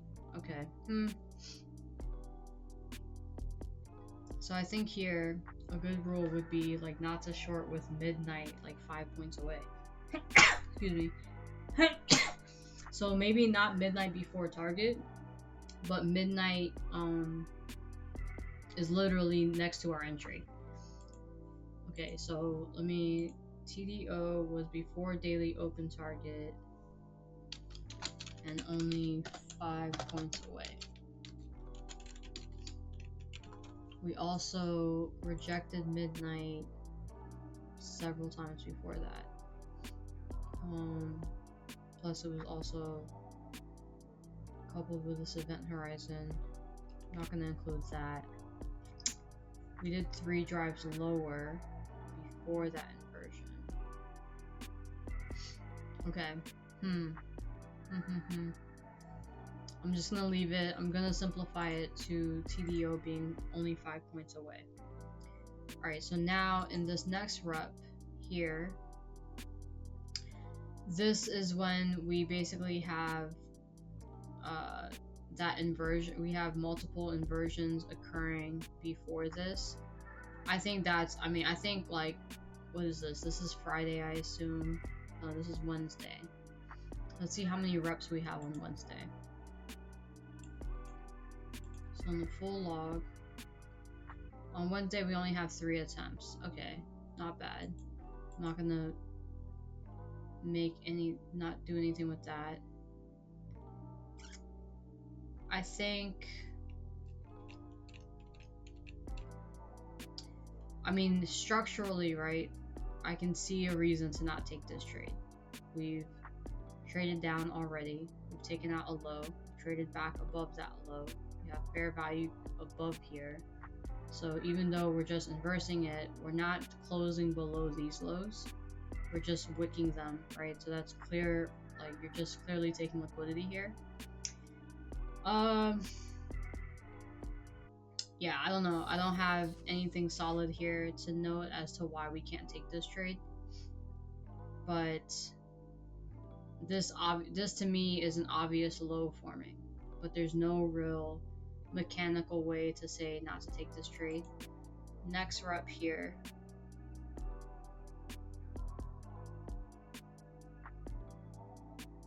Okay, again, a rejection from midnight. And midnight is again only 5 points away.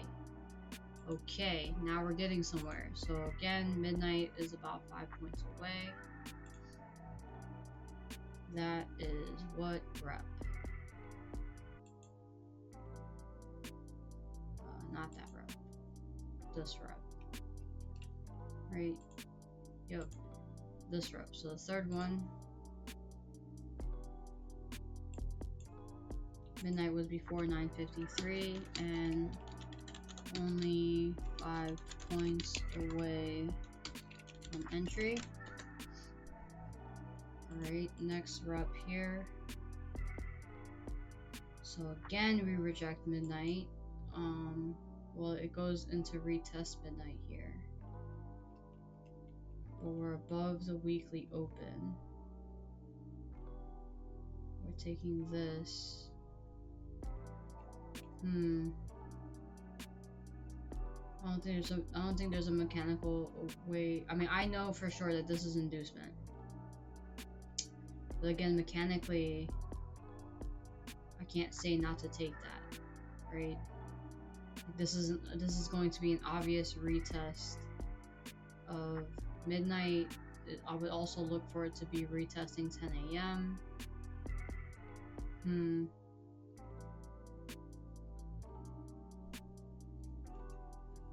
Okay, I don't have anything for that. I can't really add rules of inducement yet. And here, there's this trade right here. And again, this is the inducement low basically. I'm creating the low to run it again.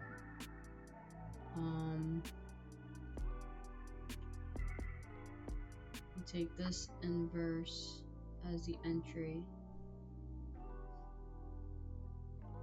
Yeah, I think that's a valid stop. Can't make a rule for that. And this one here is the one I was confused about. This is fine. We took a manual stop on that one. Okay. So I think what I need to do is I actually need to make a category for one more BE. Well, no, it'd just be the discrepancy.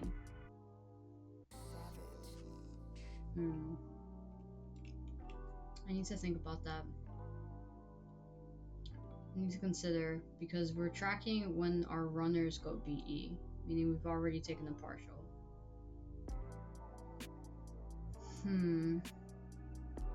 Because then we have two types of BE. We're either going to break even when that inversion prints against us, or we have a BE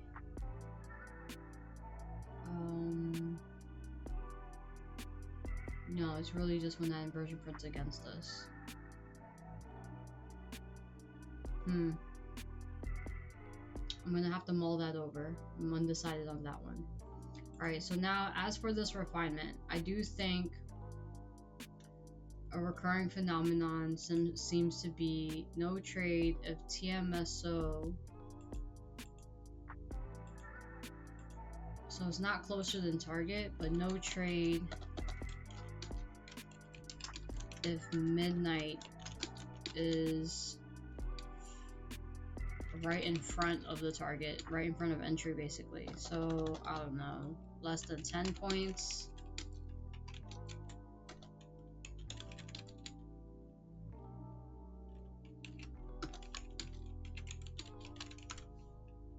Okay. Alright, let me look at more data here. So also in our full stops, we have our entries happening after 11. This is interesting. So we have a lot of our stop outs happening at this 15 mark. 11:15, 10:14, 10:16, 11:15. So these are where the entries are occurring. That's 4 times that it's happening on the 15 mark. And our stops are happening basically at the 20 mark. Okay, now let me go to the full TPs. Where are those entries occurring? 30, 53. So we have 1 happening around 15. 2 happening around 15. 3, 4 happening around 15 with 15 reps, so about a third of them. And we have a 9-minute duration. 12, 50. And 8. Okay, I'm not going to eliminate the time frame yet. Now, okay, I think we do need a BE because, hold on, how do we, let me see if I can do this. I'm going to duplicate this.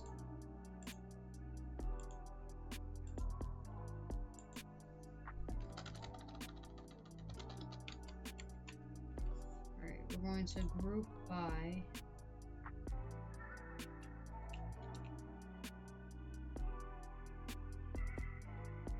full stop and are these all the BE trades? No, because that's full TP as well.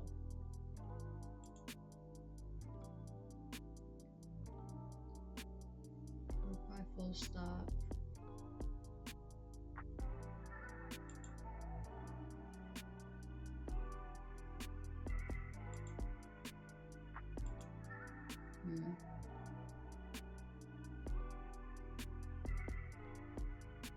Hide empty groups.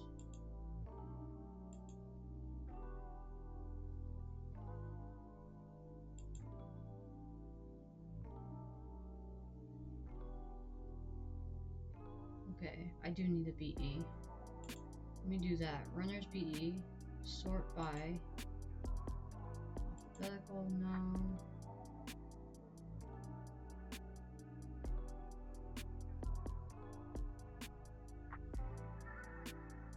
No runners BE. That'll be full stop and full TP. Okay, I definitely need it. That says a lot. Okay, great. I'll delete this. Now for the full log, we have a BE when both are empty.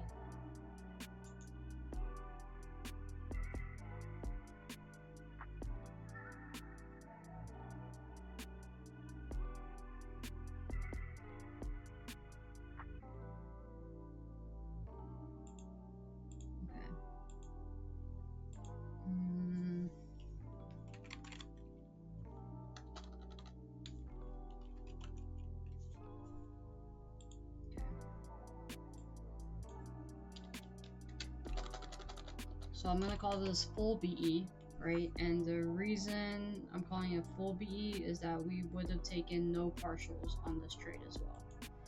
So this is gonna be pretty simple to do because we wouldn't have an R here that we achieved. So not BE, not BE, none. Okay, wait a second. Wait a second.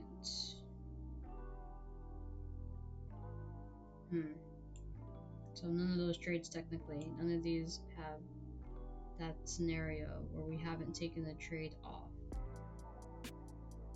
So this would have to be BE after the inversion prints against us, right? 100%. And we do have trades that did that, but I think I tracked those as full stops. I did indeed. Okay, so let me go back to full stops. Runners BE. Let me go here, full log. I'm gonna organize this by full stops. So sort full stop. Okay. So we have our full stops all at the bottom. So this is a scenario where we're actually BE, and I did hit full stop instead. So there we go, that's one. Then we have this one here where is another scenario. This is the short, right?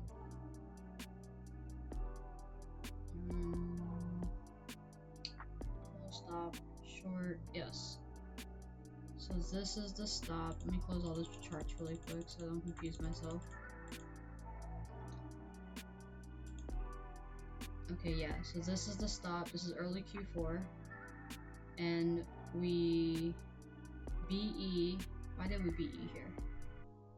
No, this would be a full stop. This is a valid full stop because we didn't take any partials off the table. We didn't get an inversion against us. We invalidate our own entry, but we take the full stop. Okay, that one's valid. Next one. This is also a full stop. Yes. Third. Okay, we take this as the entry. No inversion against us. Oh wait, no, the inversion occurs here against us, and this is where we take a stop out. So this is, I mean, it's a half stop, but it's not a full stop. We are 10 points above our entry. 40, yeah, 87, so 75. Okay, I'm gonna just have to make a manual note of that for now. So, this one here, both ones. This is a short on Tuesday. Short on Tuesday. Here. Okay, this would be an invalid trade because of that midnight rule now. But I want to put here, this is a half stop. Okay, with an inversion fair value gap against us. Okay. Now the next rep is this one here. Again, we don't really have a rule for this one, but this does print that inversion against us. We do get the full stop there. So I'm also gonna add IFBG prints against us too. And then this one, final one, another instance in which, okay, so this one would have technically also been BE, but it's really that full stop. But we also have this inversion printing against us in this scenario. So that inversion seems to be a good rule when we're more than BE. Okay. So I think that is something to consider, is whether we track that. Now I want to take a look at the full wins and see if there's anything that we have in common here that we can also have as like a rule to not take. I'm gonna hide this sorting.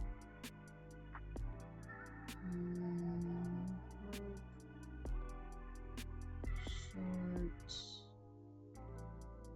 Donde. How do I do this again? Properties shown. Yes, full stop, full TP.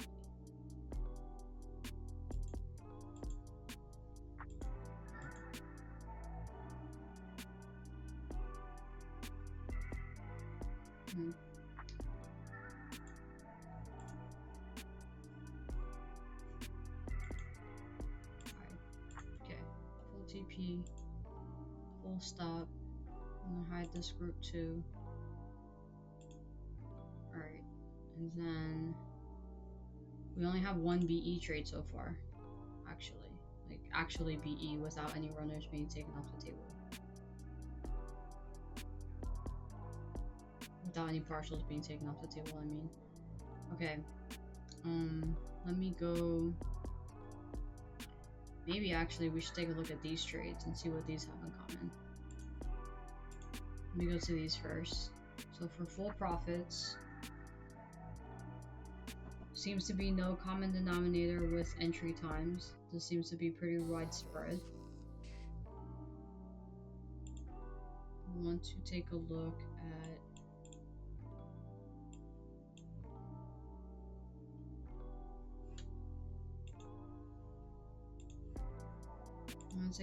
at the average duration.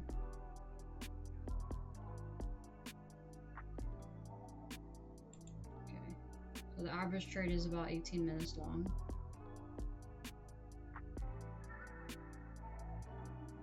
Let's look at the median.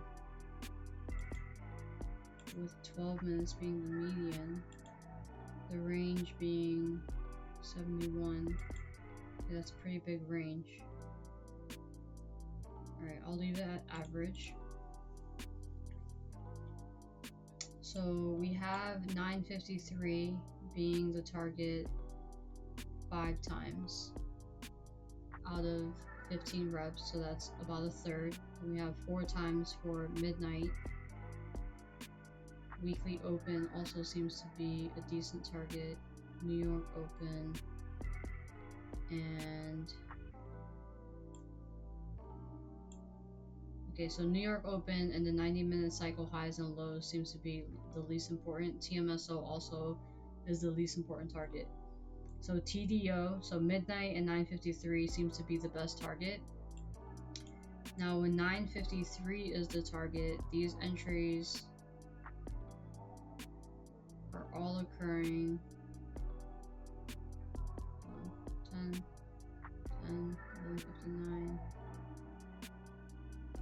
Okay, so most of them, half of them are occurring before 10:34. All right, I don't think there's a refinement in here to take yet.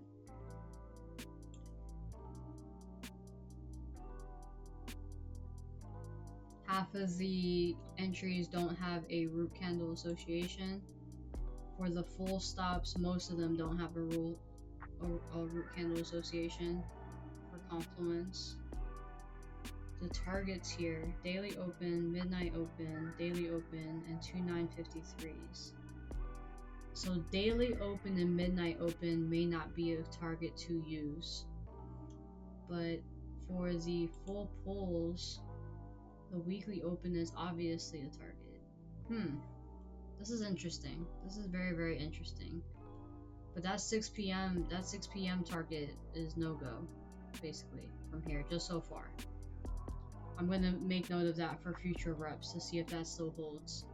Okay, so I think this is the only refinement that we can make, is that we shouldn't take the trade if TDO is less than 10 minutes away from entry. I think everything else looks good. I do also want to note that we're closing the trade if an opposing inverse fair value gap occurs after BE.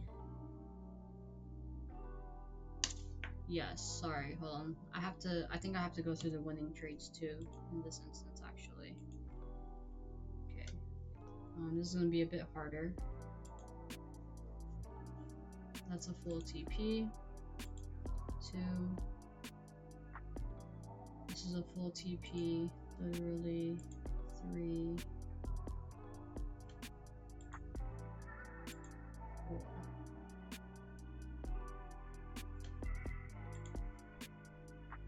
5. 6.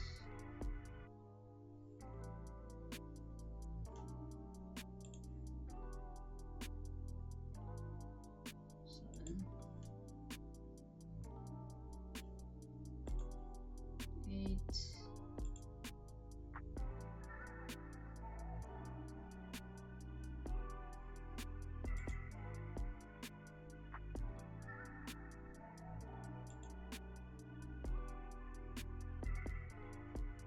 Nothing.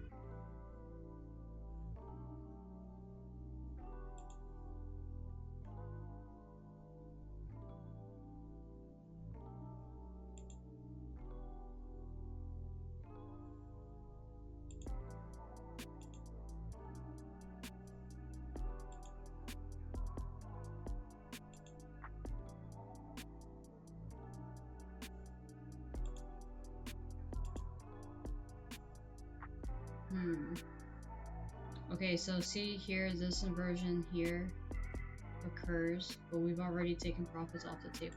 Okay. And we've already hit TP at that point. Same thing. Okay, so all of the full TPs are genuine full TPs. We're closing if an opposing inverse fair value gap occurs before 1R or at BE. Yeah, well, before 1R, because then we would obviously be E by that point. Okay, I think we're good. I think that is the best refinement that we can make based on everything else. So far with just the full data, we have 27 reps. Of these 27 reps, we so far have a 56% win rate. So actually not that great. Oh wait, let me zoom out more. Okay, yeah, sorry, it was 56. So we have a 55% win rate, 18% full stops. So a quarter of them we are taking partials and going BE. Alright, let me take this opportunity to look at the runners now to see what we can do to reduce the amount of runners or the amount of trades that we're hitting BE on, because that's a quarter of them that we can either continue to hold or not. Let me see if I can make another view table. I'm going to group this by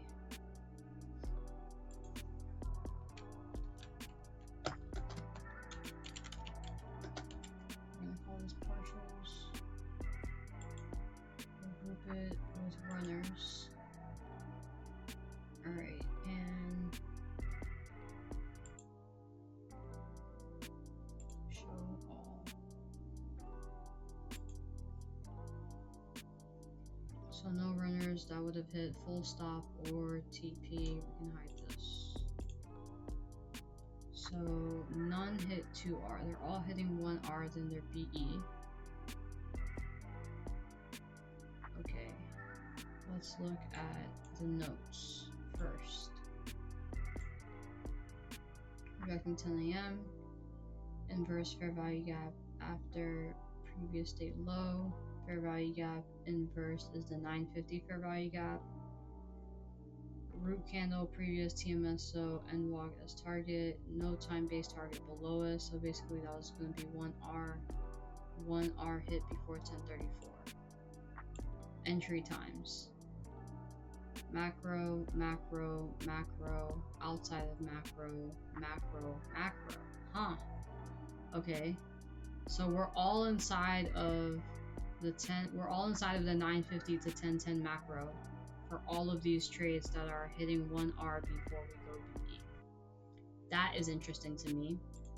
Let's open up the charts here.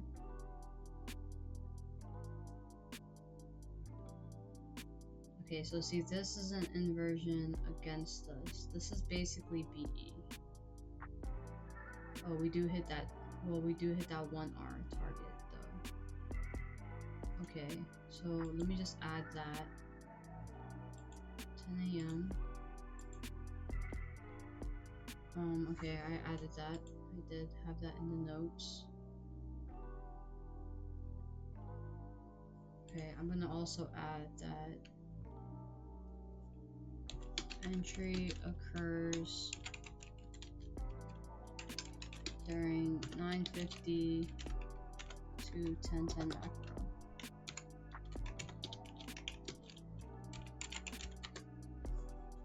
Alright, next chart.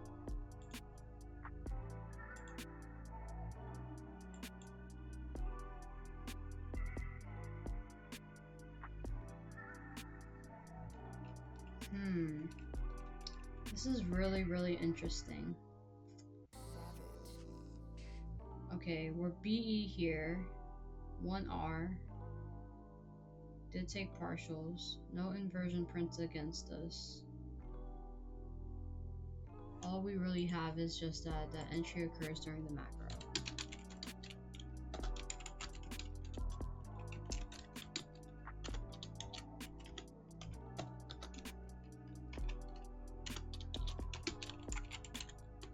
Okay, next one. 1R.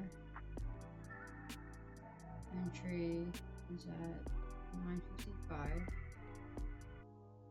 Same scenario. We only have that it's occurring during that macro,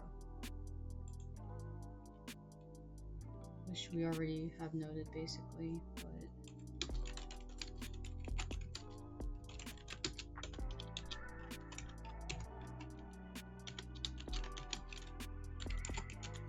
so it seems that if we're entering the trade during the macro, that's actually the most important time to hit BE.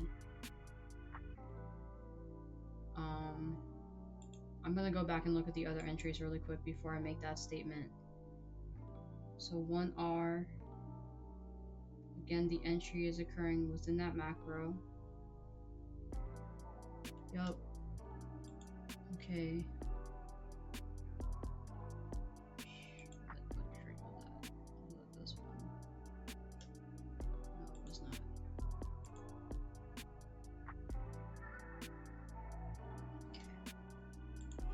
Where was I?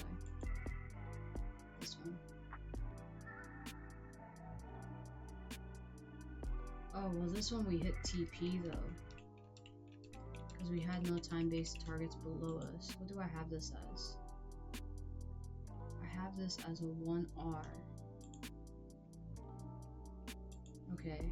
This technically, so we are targeting 1R when we have no other targets below us. I'm gonna actually do this as a full TP.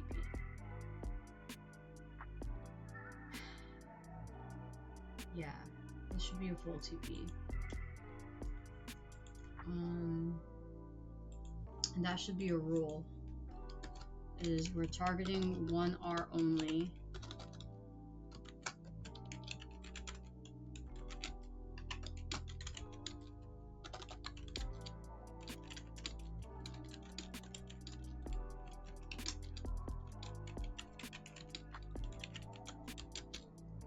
Okay. I'm gonna have to remove that as well, because that was full TP for that example. So this is what I'm looking at here, guys. We did hit. I mean, the potential is there to hold the runners. We would always BE anyway, right? But once we hit that 1R, there was no time-based targets in the area. So 1R is really the most logical entry to take, or the logical TP to take in this setup. Obviously, like looking at it, it's not the best. This is obviously a swing low forming, but that inversion does occur after 9:53. We do get that entry. We do tag 1R. So whether we opted to hold this in real life for further targets, or we just full TP'd, we would have been BE anyway on those runners. But there would have been money on the table anyways. What I'm trying to say. Okay, so now back to these partials. So for partials here, did I look at this rep? Yes, there's really nothing I can do more with that. This one here, that inversion prints against us and we're basically BE. So this, what do I have this listed? We do hit 1R exactly too. Do I note that that inversion is printing against us? This is along on Monday. Alright,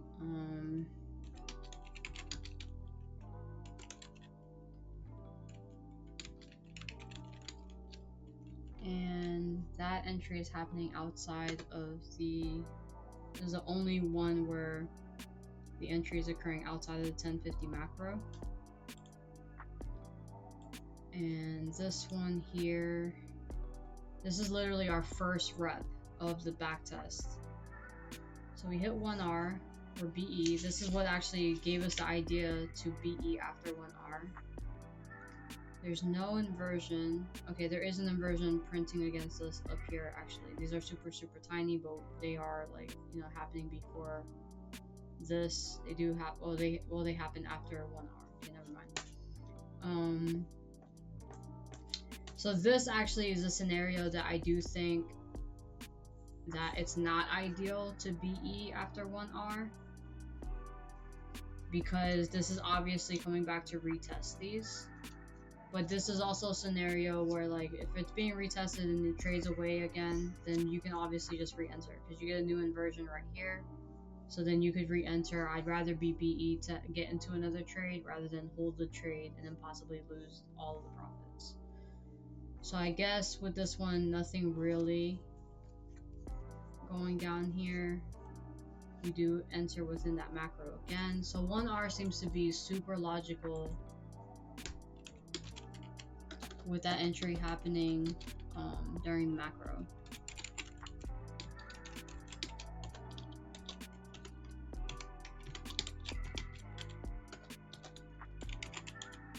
Alright, so that's a discovery. We can't make a refinement from that yet. The refinement seems to be already in place. We're gonna go 1R after we tag, or we're gonna go BE after we tag 1R. And this 1R seems to be specifically important. This rule seems to be specifically important during that macro. Now let me go to the full pools really quick. This is happening during the macro. Let's take a look at this trade. This is the one where we were like, this is fucking sketchy. So when we recorded this entry, look how many times our entry gets like worked, right? So this was a rep that we decided to record late. I don't know how valid this trade is. Oh, we need to also make a rule about this. Okay, that's one. Okay. Next one. This one right here, you're open. Okay, this is another one where our entry gets worked. It does go above it. It does reject TMSO though. But once we tag 1R, which is all the way down here, it's pretty much full TP. Okay, I can't really do anything about that. I don't think that's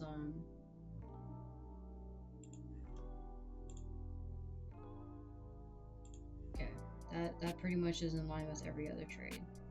And then the next one here. Ooh, this is that ugly one. Okay, yeah.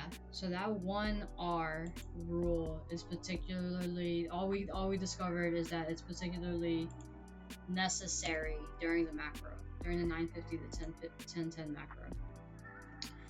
All right, okay. I don't know how many of you guys were following my my thought process here. That was kind of like me talking to myself the entire time. But that's basically how I go through the data and look at the refinement. Is I have to go through all the charts. I'm looking at the differences that can be possible or can be showing up between the full TPs, the full stops, and then I'm also looking at the instances of when we took partials and what we can do to reduce the partials. So far, with the model being just as is, we have again that statistic of there only being really a 55% win rate and 25% of them being full or being partials really. So 25% of the time we're taking partials off the table, moving to BE. 55% of the time we are hitting full TP, and then 20% or 18% of the time we're hitting full stop losses. So I do think that there's something here we're not getting, right? I think this can be drastically improved, at least by that 5%, because again, for me to trade any, oh wait, it looks like it moved. Oh, it's up to 59% now because of that one trade that I moved over from that 1R to full TP. So yeah, I do think that we need to figure out what it is. I do think that, you know, obviously at this point we may want to start referring to higher time frame PD arrays being 5 and 15-minute for more narrative. But with that being said, I think again we start to enter the territory where it becomes a little bit too discretionary on how we're reading those PD arrays and what we think should occur. So yeah, like that's really it for now. I think this is solid as is. We have 27 reps. We've made the decision now that we're definitely tracking future reps if they present themselves.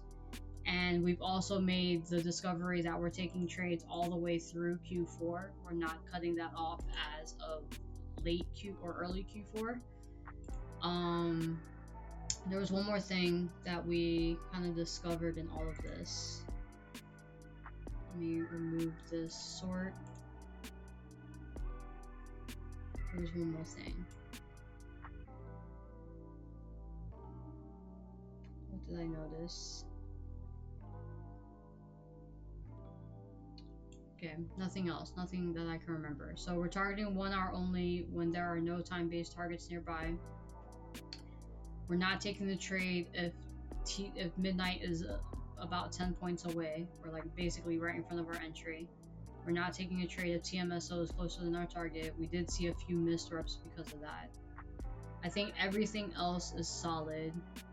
I think the daily open is what's next, is like what we're targeting as a target. And then that's really it. I think everything else is pretty solid. 59% is actually not bad, but 55% in my opinion is pretty bad. Or like when the closer we get to 50%, then it really doesn't, especially because this is a 1R model. 50% is not profitable at 1R. You're break even, right? So we do want to be closer to the 60% win rate for a 1R model, at least. Maybe even better than that. I don't have the chart in front of me. Let me take a look here if I have it for risk.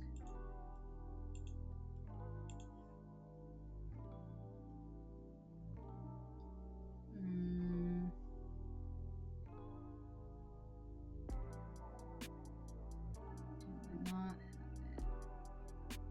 I don't have it.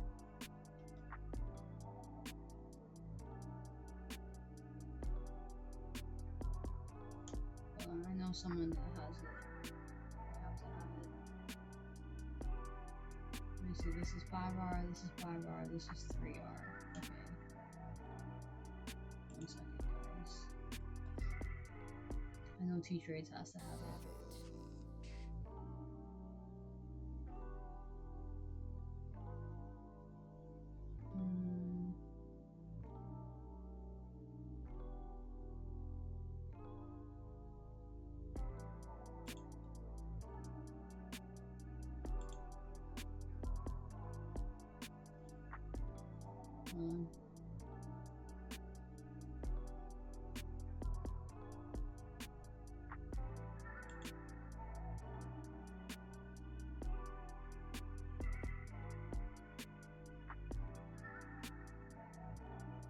Damn, what's happening here? Let me just Google it.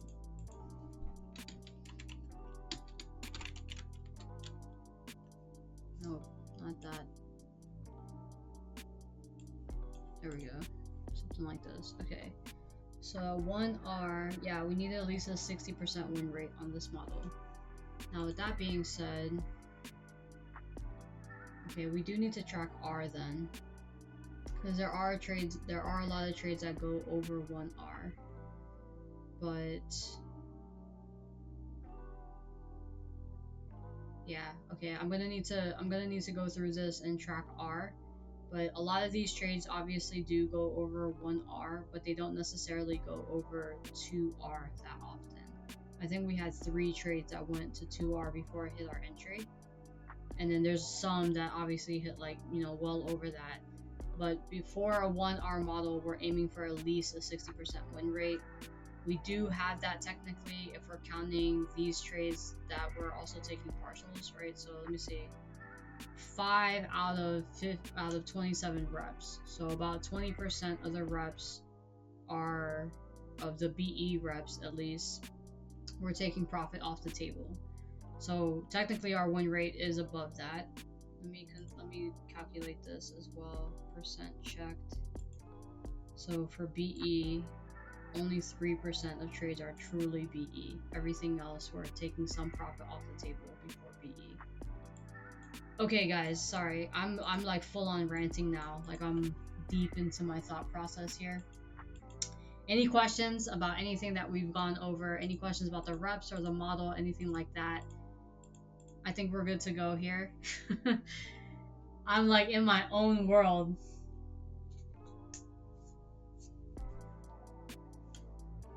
I will share this link with you guys one more time for those of you that have just joined.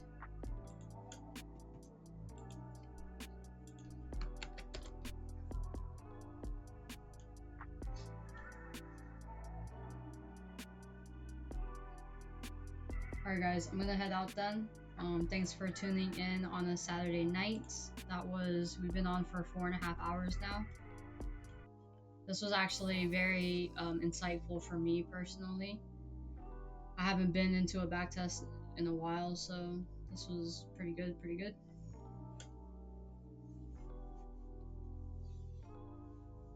I do think this needs work. This definitely needs more work. This doesn't allow us to be as mechanical as possible, which I think is actually ideal in models, is when you can just approach it super mechanically and not have to do so much discretionary trading for data, at least.